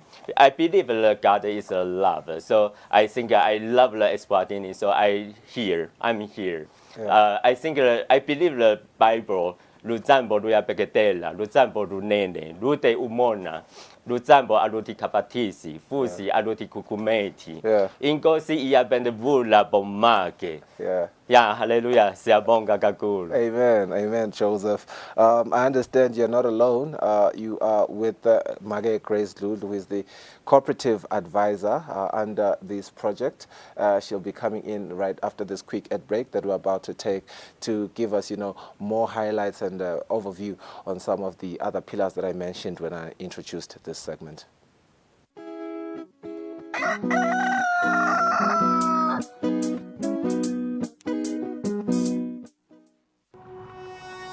When you choose your adventures, you do so with an open heart and a desire for the unexpected. You embark on journeys to discover new worlds full of wonder. You choose a path to awaken your senses, a world to make you look up and realize just how inspiring this life can be. Arrive and awaken your heart. Explore life in ways only thought possible in your dreams. Discover just how far you'll go to expand your understanding of life's greatest mysteries. There's just one place on this planet with so much to offer. Now is the time for you to have the royal experience in the kingdom. What do you think the best part of traveling is? Is it the food, or is it the conversation, or is it the sights and sound? If you're ready to explore, we are ready to show you the best way how.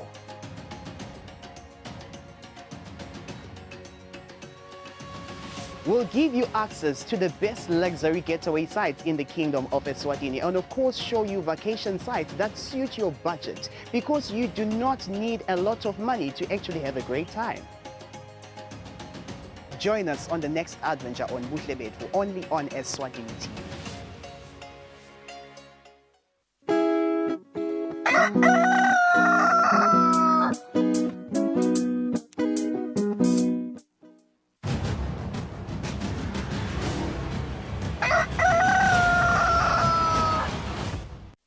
All right, 39 minutes after 7,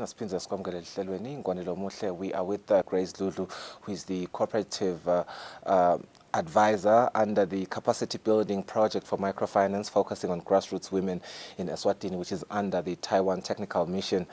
Lulu, Mr. Peng says you've been very instrumental in ensuring that the project meet its objectives by reaching out to the rural women in Eswatini. Talk to me about the mandate of the project and some of the milestones that you have achieved under this project. Thank you very much. Thank you for having me at Swazi TV. Maybe I can explain that when we started the project, as Peng has explained, that it was through the request of the Queen Mother of Eswatini. And we started off with a survey trying to get to know what is it exactly that the women out there in the rural areas have a problem with, what are the challenges that they are facing, how financially included are they. It came out that most of the women are involved in informal projects that they do, small and medium enterprises that they work with. And it also came out that these women are very entrepreneurial. They need to be assisted in terms of how to do business. So that is what we found out. And also we found out that they do not have access to finance when they go to other financial institutions. Some of them are even scared even to go to financial institutions.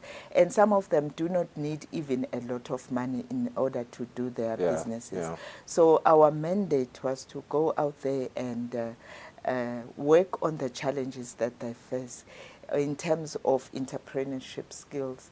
So we did a number of workshops for them, partnering with other organizations just like the SEDCO, Lulode, and ECODEC, because our project also emphasizes in terms of building the capacity of rural circles out there, because we want these women, when they are trained, they should be able to save so that they would have some capital in order to refinance their enterprises. So we wanted them to have that financial literacy as well, so that it would work better for them.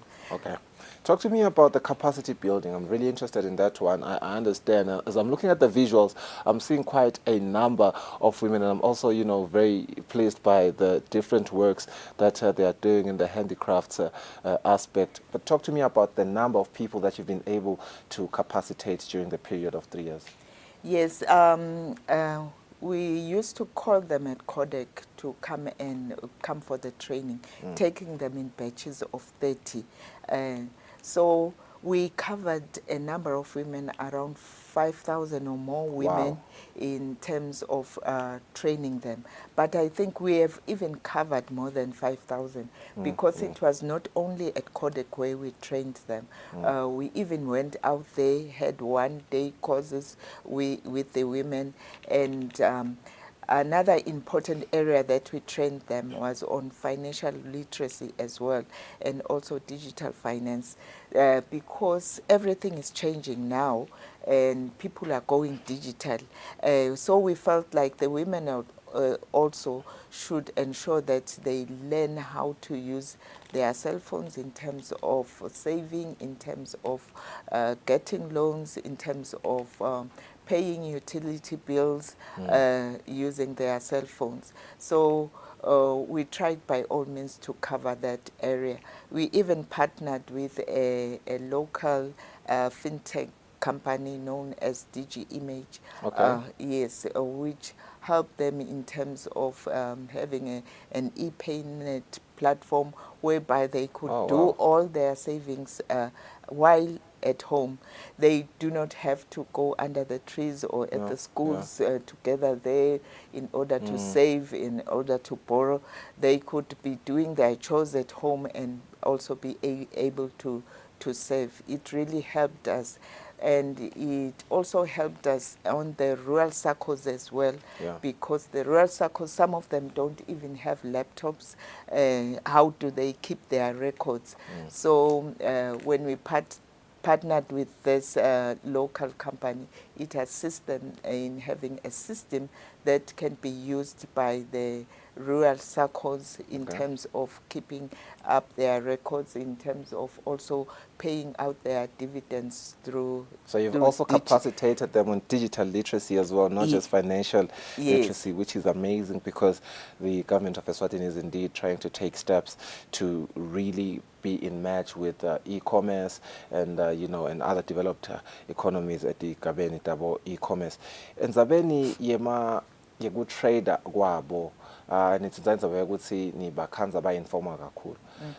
Engabe siyahlwe ukuthi baphinze bengamelwe yimithetho thide. They have to be certified first and foremost, and then they have to trade under the Cooperative Societies Act of 2003.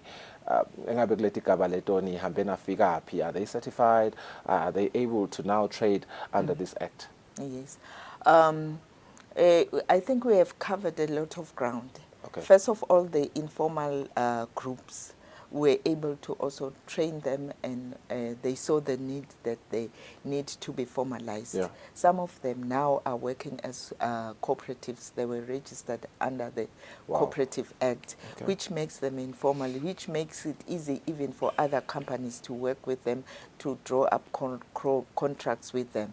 And in terms of improving their products, we went to the market, the Manzini market, the Manzini hub, whereby we saw that there were a number of products which the women were doing, but they were not of very good quality. So we selected some of them, those who doing beads, those doing grasswork, those doing basketry, plastics, and so we collected them, and we chose a few of them to come at Codec, whereby we trained them in terms of making new designs for their products, and also ensuring that they are of very high quality, because we wanted that these women should make products of very high quality that could be sold in the market, because there are demands now. Some people are selling online. We can see the quality of the product. So wanted to uplift their standard as well. So that is why they were trained, they were able to make new products which were of very good quality. And we also invited the Standard Authority to come and assist us, talk to them about the standards that are demanded. And so that is why we wanted these informal groups to be formal groups, so that they could adhere to the laws of the country, to the laws of quality and everything, to the laws of doing business. So we are happy that we have now 12 new cooperatives that have been formed, and we have been also assisted by ITC, who's also trying to make sure that we have a platform where the women's products are going to be traded on. So we are collaborating with a number of people to ensure that we uplift the standard of the women and empower them holistically, not working as an individual project. We want to work with others. It's great work that you are doing. I remember one of the concerns from the Commerce, Industry and Trade Ministry was that a lot of women are now trading just to get by, just to, get the product sold to the nearest consumer. But we really needed them to have that foresight of wanting to trade internationally. So for you guys to make sure that the standards in terms of new product design and development and just meeting international standards, they adhere to that. I think that's very commendable. Talk to me about now the collaboration with other projects from the Taiwan Technical Mission. I remember when we had the Taiwan Technical Mission for the first time on the program, you did speak about the fruit tree production and marketing project. Are you collaborating with those projects as well? Yes, we are collaborating with a number of projects at the Taiwan Technical Mission. There is the fruit tree project, and we found that there are also some groups that are involved in gardening, and also some fruit trees. So we collaborated with the fruit tree project in terms of that they could grow guavas that are being sold currently in some supermarkets in the country, and also dragon fruit as well, and strawberry. I think we have done a lot with the fruit tree project, and there are groups that are already involved in guava production, fruit tree, and also strawberry. These strawberries and also the guavas are being sold in the supermarkets in the country. So it has assisted them in terms of growing these fruits and being able to prepare them, pack them, and then sell them to the local markets. And I think we have also gone a step further in terms of collaborating with the pig project as well. Oh, the pig industry. Yes, the pig industry project. Is it an enhancement project? Yes. Yes. In fact, we trained a number, I think about 36 farmers in Moyhook, whereby they could collaborate with the pig industry, and now they are in pig production and are able to supply their markets. And then the Challenge Ministry Bulembu project is an interesting one to me because we have heard that you have trained about 90 women now, and they are caregivers on making home industry products. Talk to me about these home industry products. Yes. That was a good experience that we had with the caregivers in Bulembu, where we were trained 90 women. They are taking care of children in the Challenge Ministries. But then we said it would be better that they also gain some skills in doing a home industry like fabric softener, dishwashing, and bar soap. so that they will be able to have these products, use them in their homes, and also sell to others. Yeah. Yes, so that they also have income. And even if they go back to their homes as caregivers, they can even start a business and do that. And a number of women have got those skills through our trainings, and they are doing well in terms of selling the products. Yeah. Let's talk about the digital financial literacy aspect. These women, you find them without any know-how when it comes to, the digital world, so to speak. You give them laptops. Talk to me, just take me through the process of teaching them and capacitating them on digital financial literacy. Yes. We have been able to partner with DG Image, which is a fintech company, which has assisted us a lot in terms of the digital financial literacy. Trying to show them that the phones that they have, they can do a lot in terms of transacting using their phones. And the platforms that they prepared, which is the e-payment platform, that they could transfer their money to their Momo account and be able to transfer that money into their bank account. They don't have to go to the ATM to withdraw money.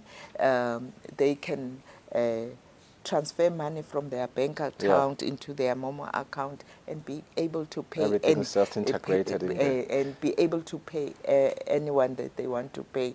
It was very interesting as well, and the women were very excited, and that it also talked to their stockpiles. Is the stockpiles that they have, that they don't have to come together to pay their savings and also borrow. They can do that at home. It was really amazing, and some of them are already on these platforms, and their stockpiles now are operating on this platform. So they now do not fear that they can be hijacked when they are distributing their funds. They just do it on their phones. Commendable work, Magadlulu.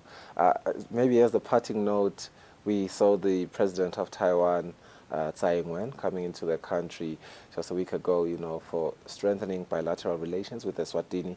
But also we saw her touring some of the projects that are done under the Taiwanese embassy. What did this mean for the Taiwan Technical Mission in particular? We are really humbled that the president would come to Eswatini and to see the work that has been done in the country. I think the Taiwan Technical Mission has touched a number of areas. What I like about it is that it's focusing especially in the rural areas, trying to improve lives in the rural areas. The electrification that has been done through the Taiwan Technical Mission is really commendable. And for us as a project, it was really wonderful because we were able to showcase some of the things that the women have done. And in fact, we even prepared a gift for her,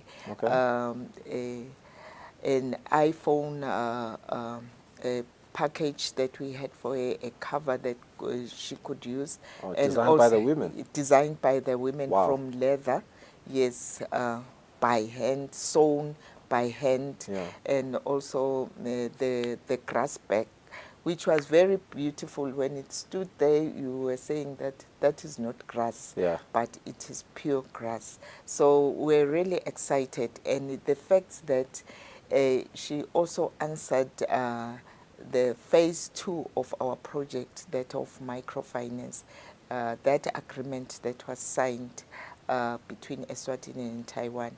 It means a great lot to us because now we're moving into the phase 2 when we're finishing this phase 1. Awesome. It means a great, it really means great to us that now we can start on lending out money to the women because now they have been capacitated They have the skills, they have the knowledge of how to run a business. They know the record keeping and so on. So now they are ready for any loan that would come to assist them in building up their business. Congratulations on the first phase. I believe it's coming to an end this coming October. Yes. And all the best with the second phase. We are quite motivated, and we are sure that it's going to be as fruitful as the first one. Over 5,000 women that have been trained and capacitated under the capacity building project for microfinance, focusing on grassroots women in Eswatini. Congratulate them even on being able to hand over a few gifts for the president of Taiwan, as she has left Eswatini now, roaming Taiwan with those gifts. Let's take a quick ad break. We'll return and wrap up the show.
Minutes before 8 o'clock, sasifike khona maphethelene ehlelo lefoni lomhla. Thank you for joining us. Sithemba ukuthi nikuthokozele ukuba nathi kuningi edinektindzaba besitikhulumisa lomhla ekseni kusukela kwayo nje Holy Ghost and Fire Tour letawucala mhla ka-23 to 24 September kanye nayo indzaba nje emsebenzini lomuhle lowenziwa ngiyo eTaiwan Technical Mission. Thuthukisa bomakele emaphandleni. Bonkosi soloshubisa umkanja siyaxwayisa lo ukuthi nisaphuma nisaye emisebenzini ningakhohlwa kumbatha emajazi noma ke emajezi. Just be warm.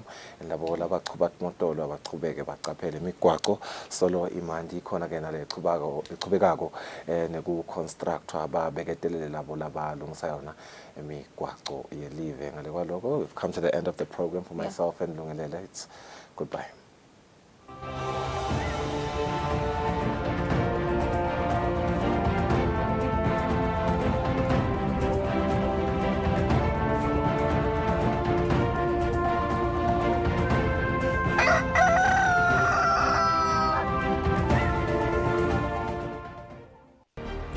Ibandla letelukhetfo nemingcele Elections and Boundaries Commission lathi sasive kutsi kuvota ngalokukhetsekile special voting kutawuba mhla tingemashumi-26 kuLesetulu 26 September 2023. Kanti lukhetfo lolukhulu lona lutawubanjwa mhla tingemashumi-29 kuLesetulu 29 September 2023. Ngete ngasala nasakha live letfu.